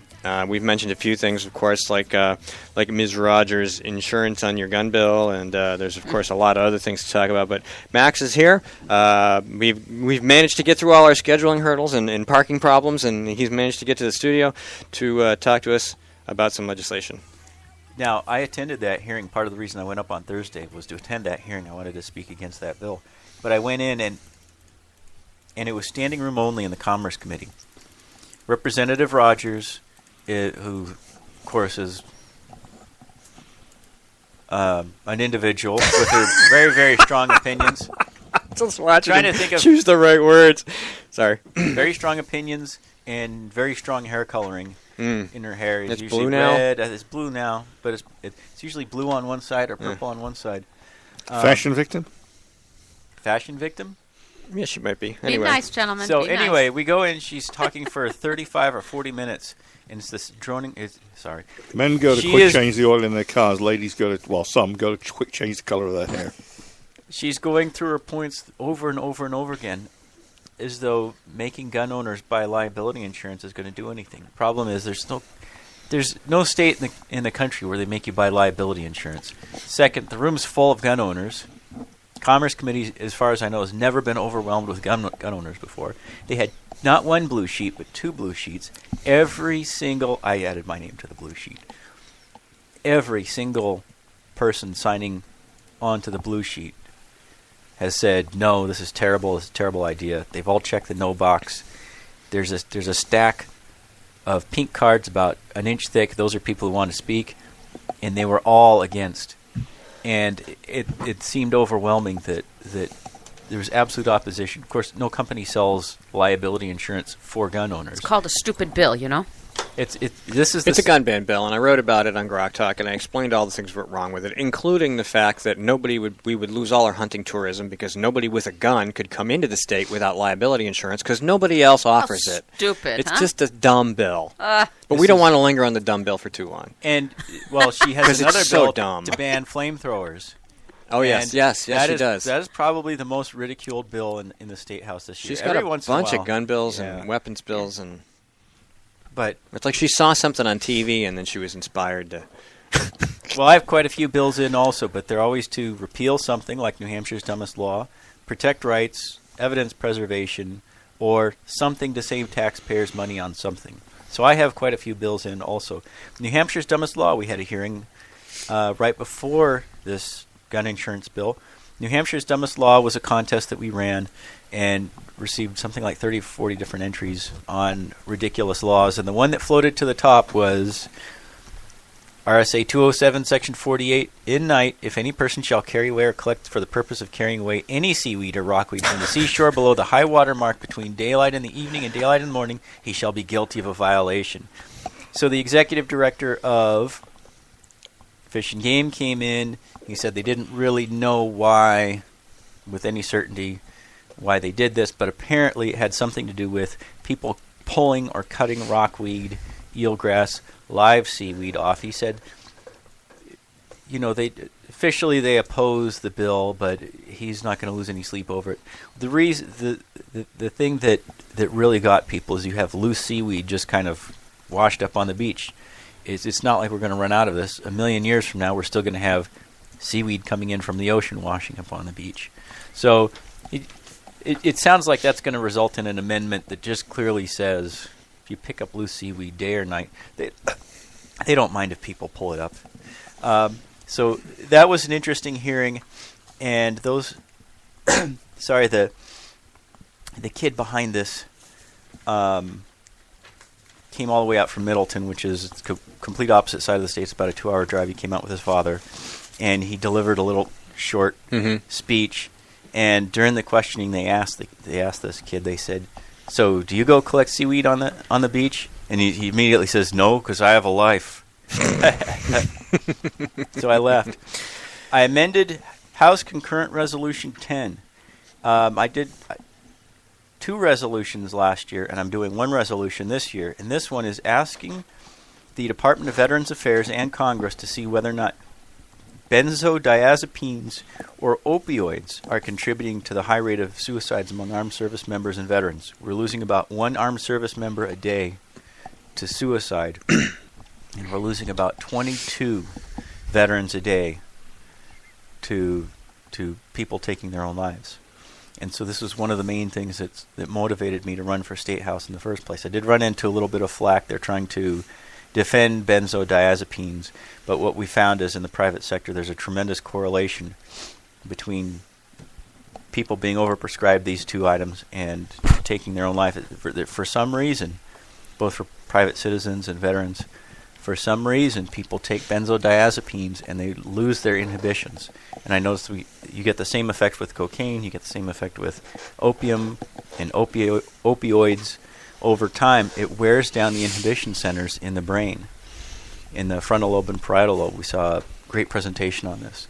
And so many of the people who've survived suicide attempts from benzodiazepines said that when they decided to take their own life, they just felt no reason not to try to hang themselves or overdose. They saw no reason not to, and there was no inhibition. They felt a darkness come over them. But they didn't hate themselves. They didn't have a reason to take their own life. They just made a decision to do it, and there was nothing to stop them. So maybe these psychotropic and psychoactive drugs are having the effect. They're pretty much shutting out the reasoning portion of your brain that would say something like, well, I have tomorrow to live for and all these other things and the rest of my life and da-da-da. You just don't care.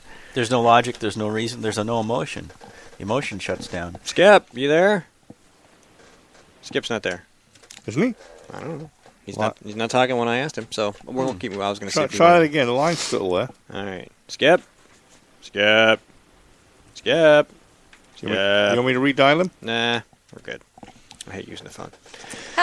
2 phone lines is a zoo. Anyway, the echo was a result of something going on with Rick's connection, but we kind of got around it. So anyway, please yesterday, proceed. This is even more interesting. In judiciary, we had the Born Alive Protection Act. Oh. Sometimes children are born alive, or they are born alive as part of the abortion procedure, or they're preemie babies born early, and they are still alive. They still have their heart beating and their breathing. You see voluntary muscle movement. And they're terminated, they're killed outside the womb. Well, people can't believe that this could happen, yet the people in the medical industry and people who work in abortion clinics... Well, you're sitting next to the chairman of New Hampshire Right to Life, so... I'm always... I believe it. I'm always taking their posts on Facebook and I share them on my wall to try and network out with other pro-life folks. Also part of the pro-life caucus. This was...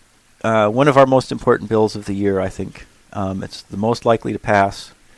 Who knows what will happen in the state Senate, but it's most likely to pass. I understood there were a lot more people that were supporting the bill that were at the meeting, at the committee hearing, than those against. Is that true? We had the typical, what was it, Timothy Horrigan, who's on judiciary. Yeah. He supported the Rogers bill. Yeah, I'm sure he co-sponsor. did. I mean, he's got nothing. Was it nothing up there. They have a couple of lawyers and doctors. I heard a couple of doctors. Unfortunately, at these hearings, the doctors are giving such deference by the committee members that if a physician tends to speak at a hearing, for some reason it's given more weight as a witness than not. So I guess as our job is we have to try to get pro-life. Not to take us off topic, but isn't it amazing that after being involved in this process of being a blogger and meeting all these people, you meet potential presidential candidates, senators, congressmen, governors, state senators, House members. After a while, you've met all these people, hundreds, maybe thousands of them, and you're just like, so what? So when I see a doctor, even my own doctor, I have deference to his professional skill. But that's where it ends. Yeah, but you have to have an inquiring mind to do that. You do. But I mean, because some people are like, you talk to who? You met who? Yeah. I mean, my wife is still impressed when she meets politicians and stuff because she just doesn't do it every day. Right. So it's an interesting and new experience to her. And most people are like that because they're not involved in this sausage factory nonsense day in and day out. They're not paying that kind of attention, and they're not meeting these people. But I am an elected official, so we run into these celebrities and governor. And they're not. And they're just... We're just like, okay, here comes Chris Sununu again. But, with regard to the point about giving doctors deference and stuff, as far as the professional analysis is concerned, but the minute it deviates into ideology... The vast majority of Republicans, Libertarians, Conservatives, I think generally, we get tired of people at the top, the politicians, the bureaucrats, the people who live in their ivory towers, micromanaging everything else. We like to hear from the soldiers. We like to hear from rank and file firefighters, police officers, small business owners, engineers, the guys who are getting their hands dirty and physically are seeing the coffee get made The people are really down there doing the work. The David doctors and Goethel, nurses. he's out there on his 44-foot fishing boat, trying to make a living while the government's got his boot on his neck. Yeah. People like that. I mean, literally, people own houseboats. with people on board Literally, the boats. literally on The people who own houseboats in Seattle, or Portsmouth, the Coast Guard officials walk right into your houseboat. It's your home, because but it's a boat. It's on the water. They Well, it's have- not a right. boat. It's not going anywhere. It's But I mean, it's a on the water. house. It's on the water. But it's not on a foundation. They go in. It's your home. Ignore the Fourth Amendment. Ignore the Fifth Amendment. Your Fifth Amendment rights. They just walk right on. You could be sleeping there. You got a Coast Guard official waking you up, and he's sitting there with his little clipboard, and he leaves you $5,000 in fines or $10,000 in fines or who knows how much. He gets off your boat, gets onto the pier, walks to the next houseboat, walks on, enters, starts going around writing up other fines for somebody else, and they'll just go through every single Apparently, houseboat. the houseboat owners don't have a lobbyist. That'd be my guess. And your constitutional rights. It's time all of these vessels were outfitted with a plank, and the words on it should say Coast Guard plank, and that's where they should go. Two or if they three come on, sharks that's the way they leave. who circle just to take care of government bureaucrats. I shouldn't say that. Well, if they not showed supposed up to be on mean. if they showed up on Mike's houseboat, they might leave with some shot in their chest. So we voted on a number of bills on the floor. Unfortunately, the Jasper Democrat Alliance continues to hold, and the real Republicans, conservatives, constitutionalists, libertarians, platform Republicans hold together to protect your constitutional rights. We're being outnumbered by rhinos and Democrats. So a lot of people who are not in the know think that, they see these corrupt rhinos, they say, oh, that means the Republicans are terrible. Most of the time they're actually Democrats who come from a safe Republican district, and this is why I keep saying I think we need a third party, because the conservative third parties, Constitution Party, Libertarian Party, what have you, when we've run candidates, we've defeated rhinos in these safe Republican towns. More than, I would say, about half of our legislative candidates have been these three-way races where you have two Democrats, one runs as a Republican, one runs as a Democrat. They're baseballing this little district, and there's nothing you can do to get rid of them. Mm-hmm. So we'll use Constitution Party, Libertarian Party, what have you, and we'll what get you rid of need. these guys. What you need is a party that actually cares what the philosophy of its members are. If the Republican Party kicked out people who behaved and voted like Democrats, There'd be no one left. no. There's viable people. There would be a small There'd be much caucus. fewer. Yes. Well, there would be very few people left on the executive council, Yeah. Wow. including the chairman. But I mean, we have to at some point do that. Otherwise, the Republican Party doesn't stand for. Well, you make a good point, and I think the biggest barrier to that is probably it's tough in a presidential year because, libertarians, even the anarchist libertarians, the conservatives, the social and fiscal conservatives, they always fight with each other during a presidential campaign because, we have Rand Paul or we have Ron Paul and we have some conservative candidate who's really just a secret rhino, and then this guy was making deals with so-and-so, and, Rand Paul said nice things to Mitch McConnell, so we can't, and so you get this bickering, and you can't get away from it. It's just the nature of libertarians, conservative Republicans. There's always going to be the bickering during the campaign The season. independent thinkers. And and that's good. It's healthy to have it, but it keeps us from doing anything productive together over the course of that period of time. So until after the primary, really, it seems like, the activists, not necessarily the people who are in office. But when you get to election season, these are all the same people who are going to vote for the same people. Their core values, at least 80% or more of them, are all the same. And they're going to support the same kinds of candidates. And if we had somebody in a party like that, the rest of the year, it seems like, that kind of person would be the ideal rhino Let's take killer. a look at safe Democratic states. The safest that there is California. It's the largest state. 60% Democrat. Nevertheless, who are the last three governors who've won? Arnold Schwarzenegger, Pete Wilson, Ronald Reagan. I think those are the only three Republicans who've won in, since Eisenhower. Back in the days of Eisenhower, of course, the entire West Coast was Republican. But that's another story. Those are three individuals who stuck by their principles. They talked about immigration and illegal immigration. They talked about rights and, protecting our small business community from being regulated to death and taxed to death and so forth. And they talked about issues that pulled over lots and lots of Democrats, some of whom have become Republican.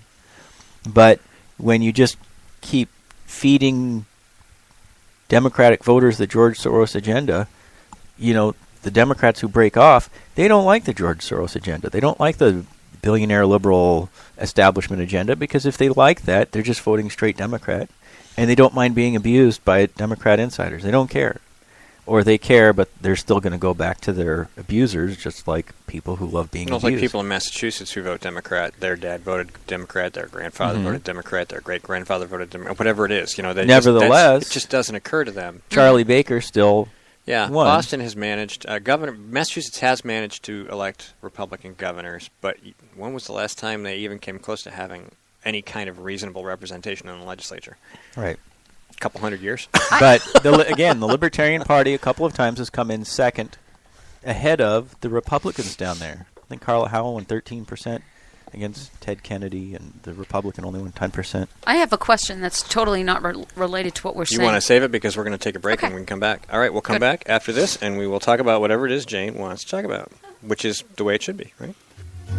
This is a coalition of New Hampshire taxpayers. We're located at 8 North Main in Concord, New Hampshire. This is a repository for all things conservative and municipal. So if you have a problem in your town, your school, your budget committee, the right to know law, and now, at the top of our list is voter fraud. You have a tip for us, some information for us, you want to join or help us out, cnht.org.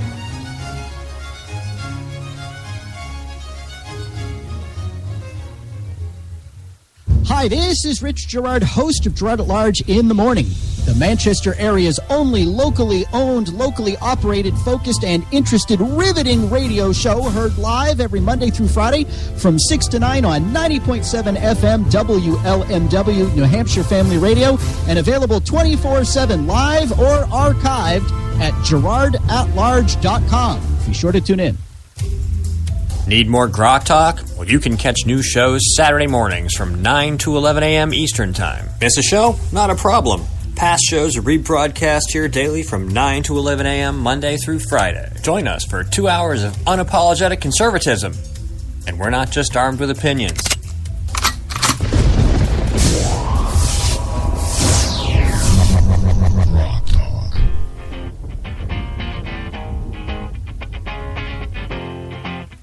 Welcome back to GrokTALK.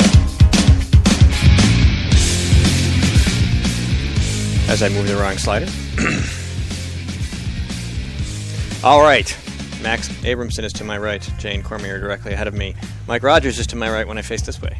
Because I'll never admit to being to his left. He's not to my left. That's right. He's not to my left. Jane. Yes. You were going to ask a question. I was. While we're talking about politic of the GOP, the travesty that happened putting Jasper in as head of the House. He's not the head of us. Well, he's not the head of us, of true conservatism, it's true, but he is the head of the House right now. And since you're a sitting rep, my question is how do you see that happening? Let's say that he gets reelected.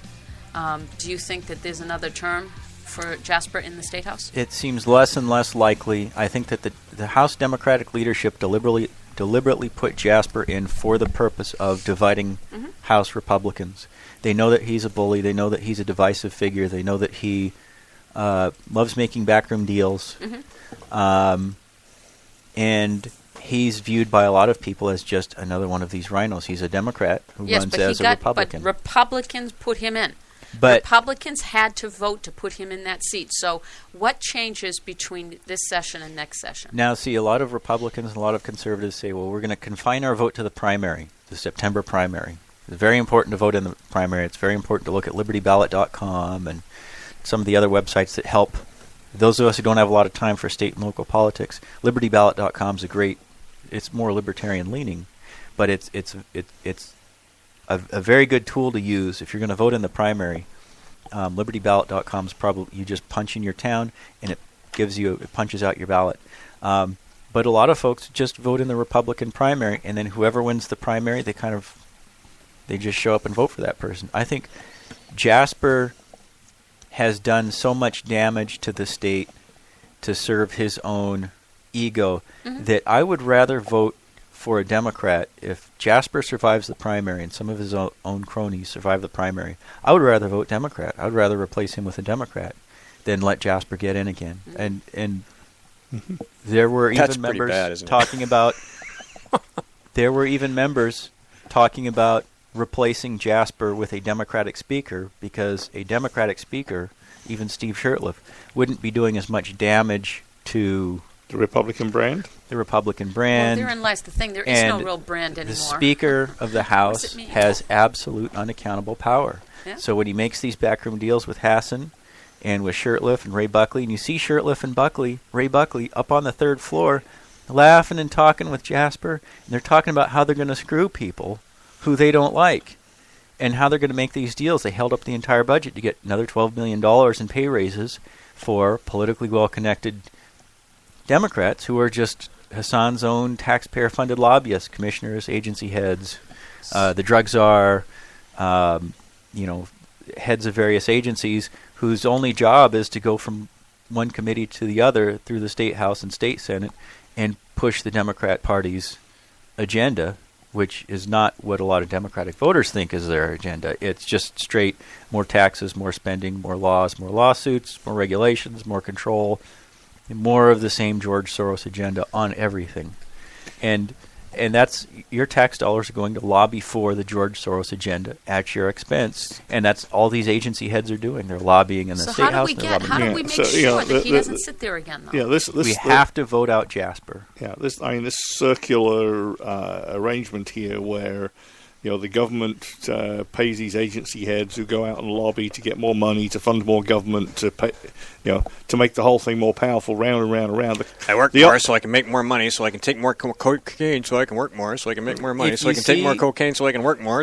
If you see a quote-unquote Republican, quote-unquote, and they have that little 2-inch Jasper gavel, the little brass Jasper gavel on their lapel, that's the dead giveaway. Never vote for that person ever again for anything. Those are the rhinos.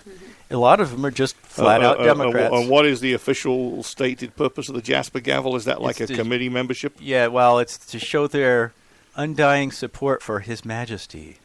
Is there a list of these people? Well, almost all the chairs and vice chairs. Can't we put a yellow...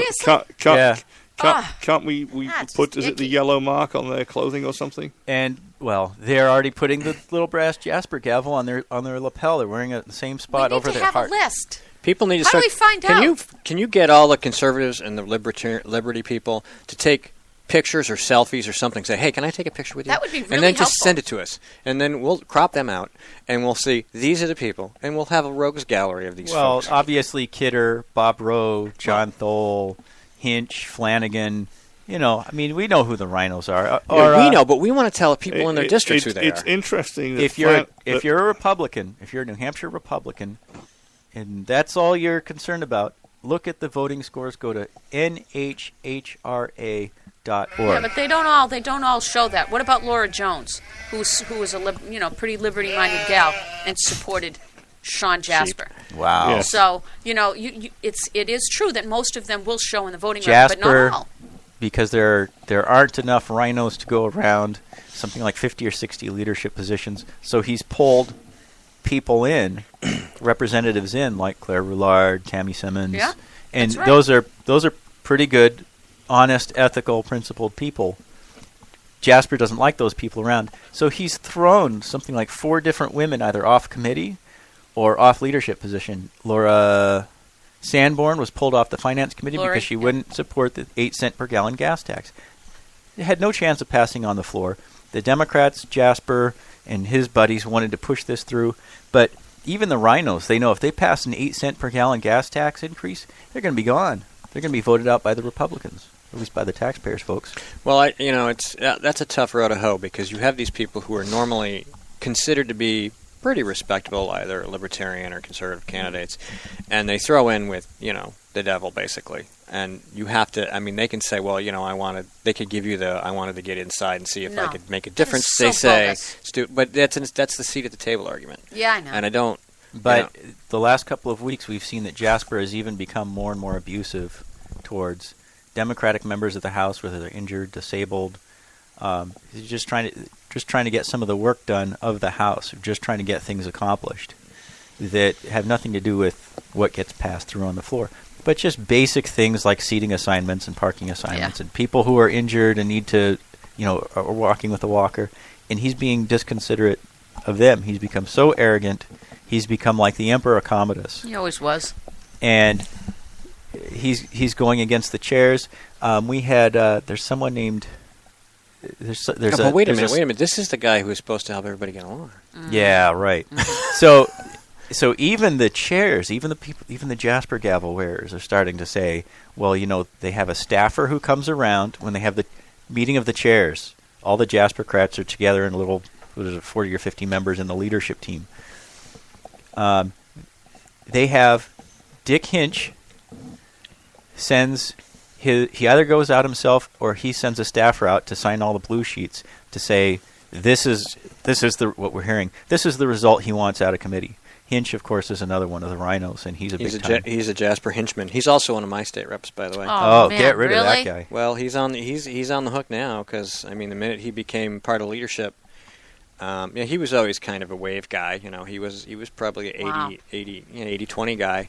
But a couple other guys, sometimes when there's more Democrats, they start to go left, and then when there's more Republicans, they go a little bit right. But there's no right now. It's a bunch of people battling against this Jaspercrat monolith. So he's gone into that, and I don't know why, but I haven't gone after him yet. But election season, there's plenty of time. What I've seen, Bob Rowe, Steve Smith, who's chair of transportation, John Thol's one of the worst. John Thol has lied on the floor of the House a couple of times about life and death bills. Some of the same dishonest tactics that I've seen from some Democrat politicians. I'm seeing the same dishonesty from rhinos. And all you have up there is you either have your integrity or you're part of the little clique. And if they're part of the clique, they say, well, what do I need integrity for? And they'll just go up and they'll lie. And I have Democrats around me, and some of them complain.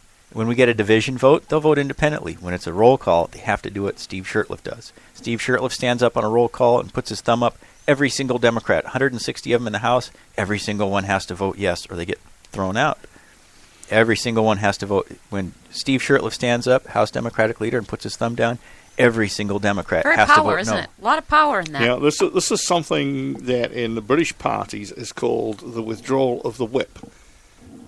The whip has two meanings. One is they issue a whip saying you will vote for this, or well, you ought to vote for this, you should vote for this, or you will vote for this.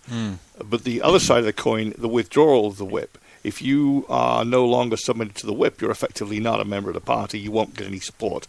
We're throwing you under the bus. And what you're saying is the Democrats actually do that. The Republicans don't understand the concept. However, we're constantly talking to Democratic members who really dislike the amount of pressure coming down. And there's virtually, if you run as a Republican, you can represent your district. If you run as a Democrat, you have to represent Ray Buckley, George Soros. You have to do as you're told. If you run as a Republican, nothing doing. And so, of course, we have Democrats constantly griping about being told what to do, being called to the woodshed. We're hearing about that all the time. And we're saying, well, look, run as a Republican. Switch, become a Republican. Just put the letter out. Because you can vote with your district. You don't have to vote the way you're told. Now, if you're a Republican, you're not going to get into a leadership position. But, we see some of these people switch, and they go from...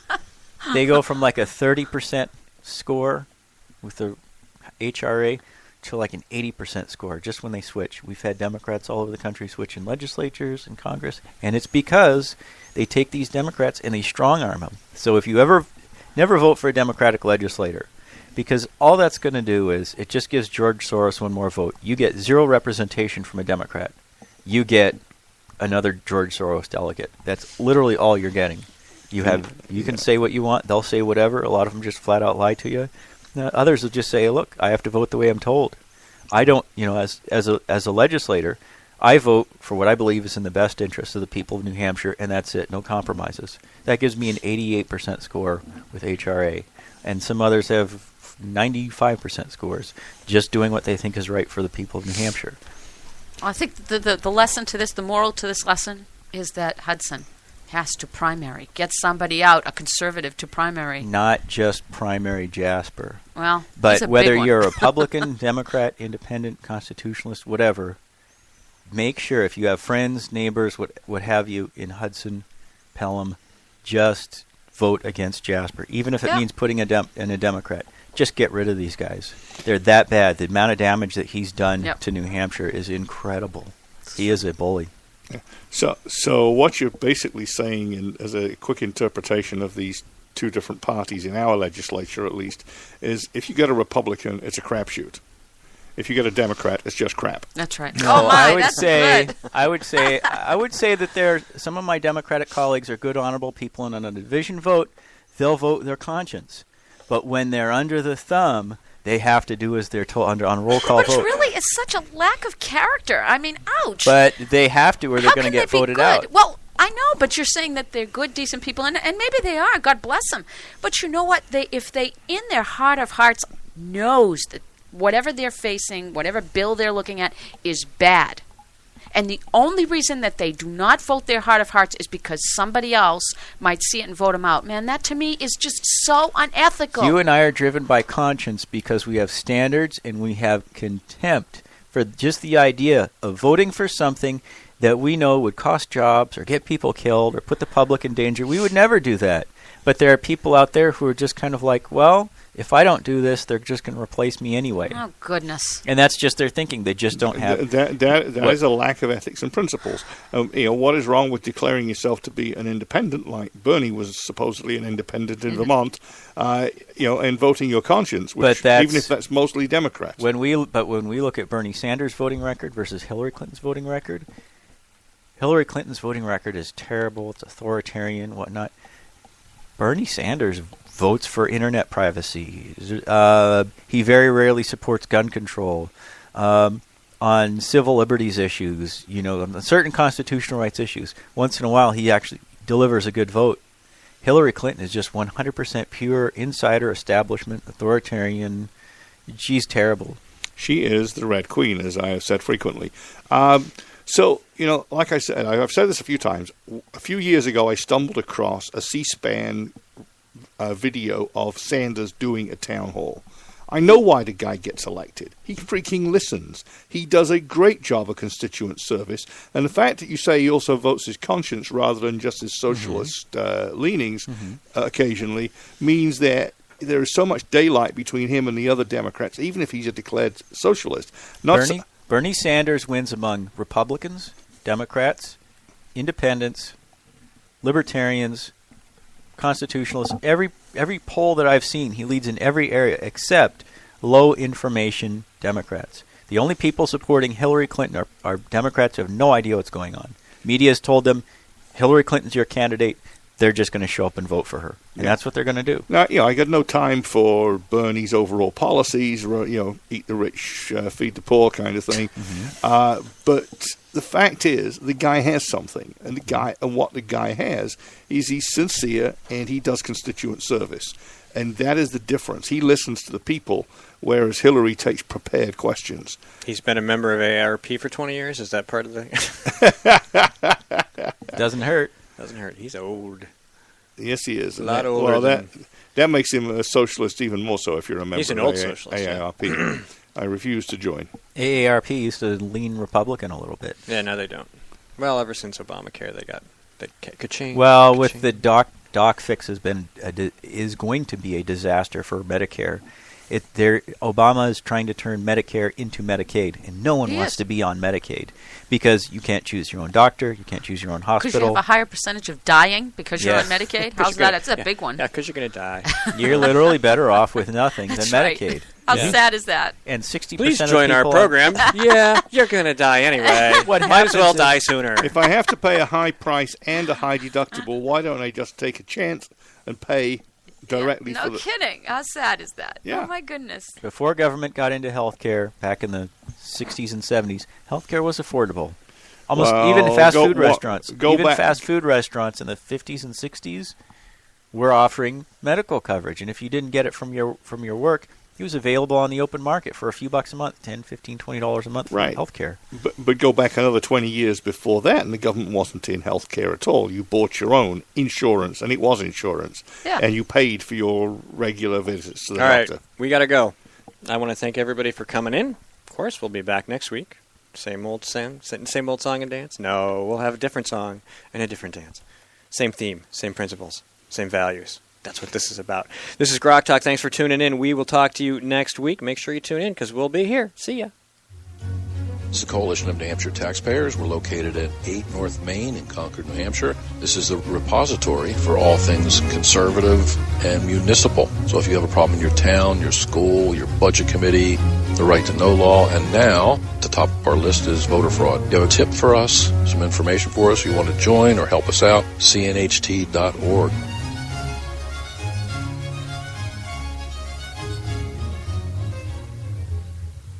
Hi, this is Rich Gerard, host of Gerard at Large in the Morning, the Manchester area's only locally owned, locally operated, focused, and interested riveting radio show, heard live every Monday through Friday from 6 to 9 on 90.7 FM WLMW, New Hampshire Family Radio, and available 24/7 live or archived at GerardAtLarge.com. Be sure to tune in.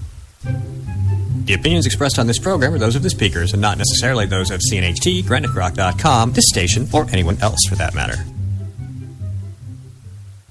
From the CNHT studios in Concord, New Hampshire, just a few blocks from the New Hampshire State House, this is GrokTALK.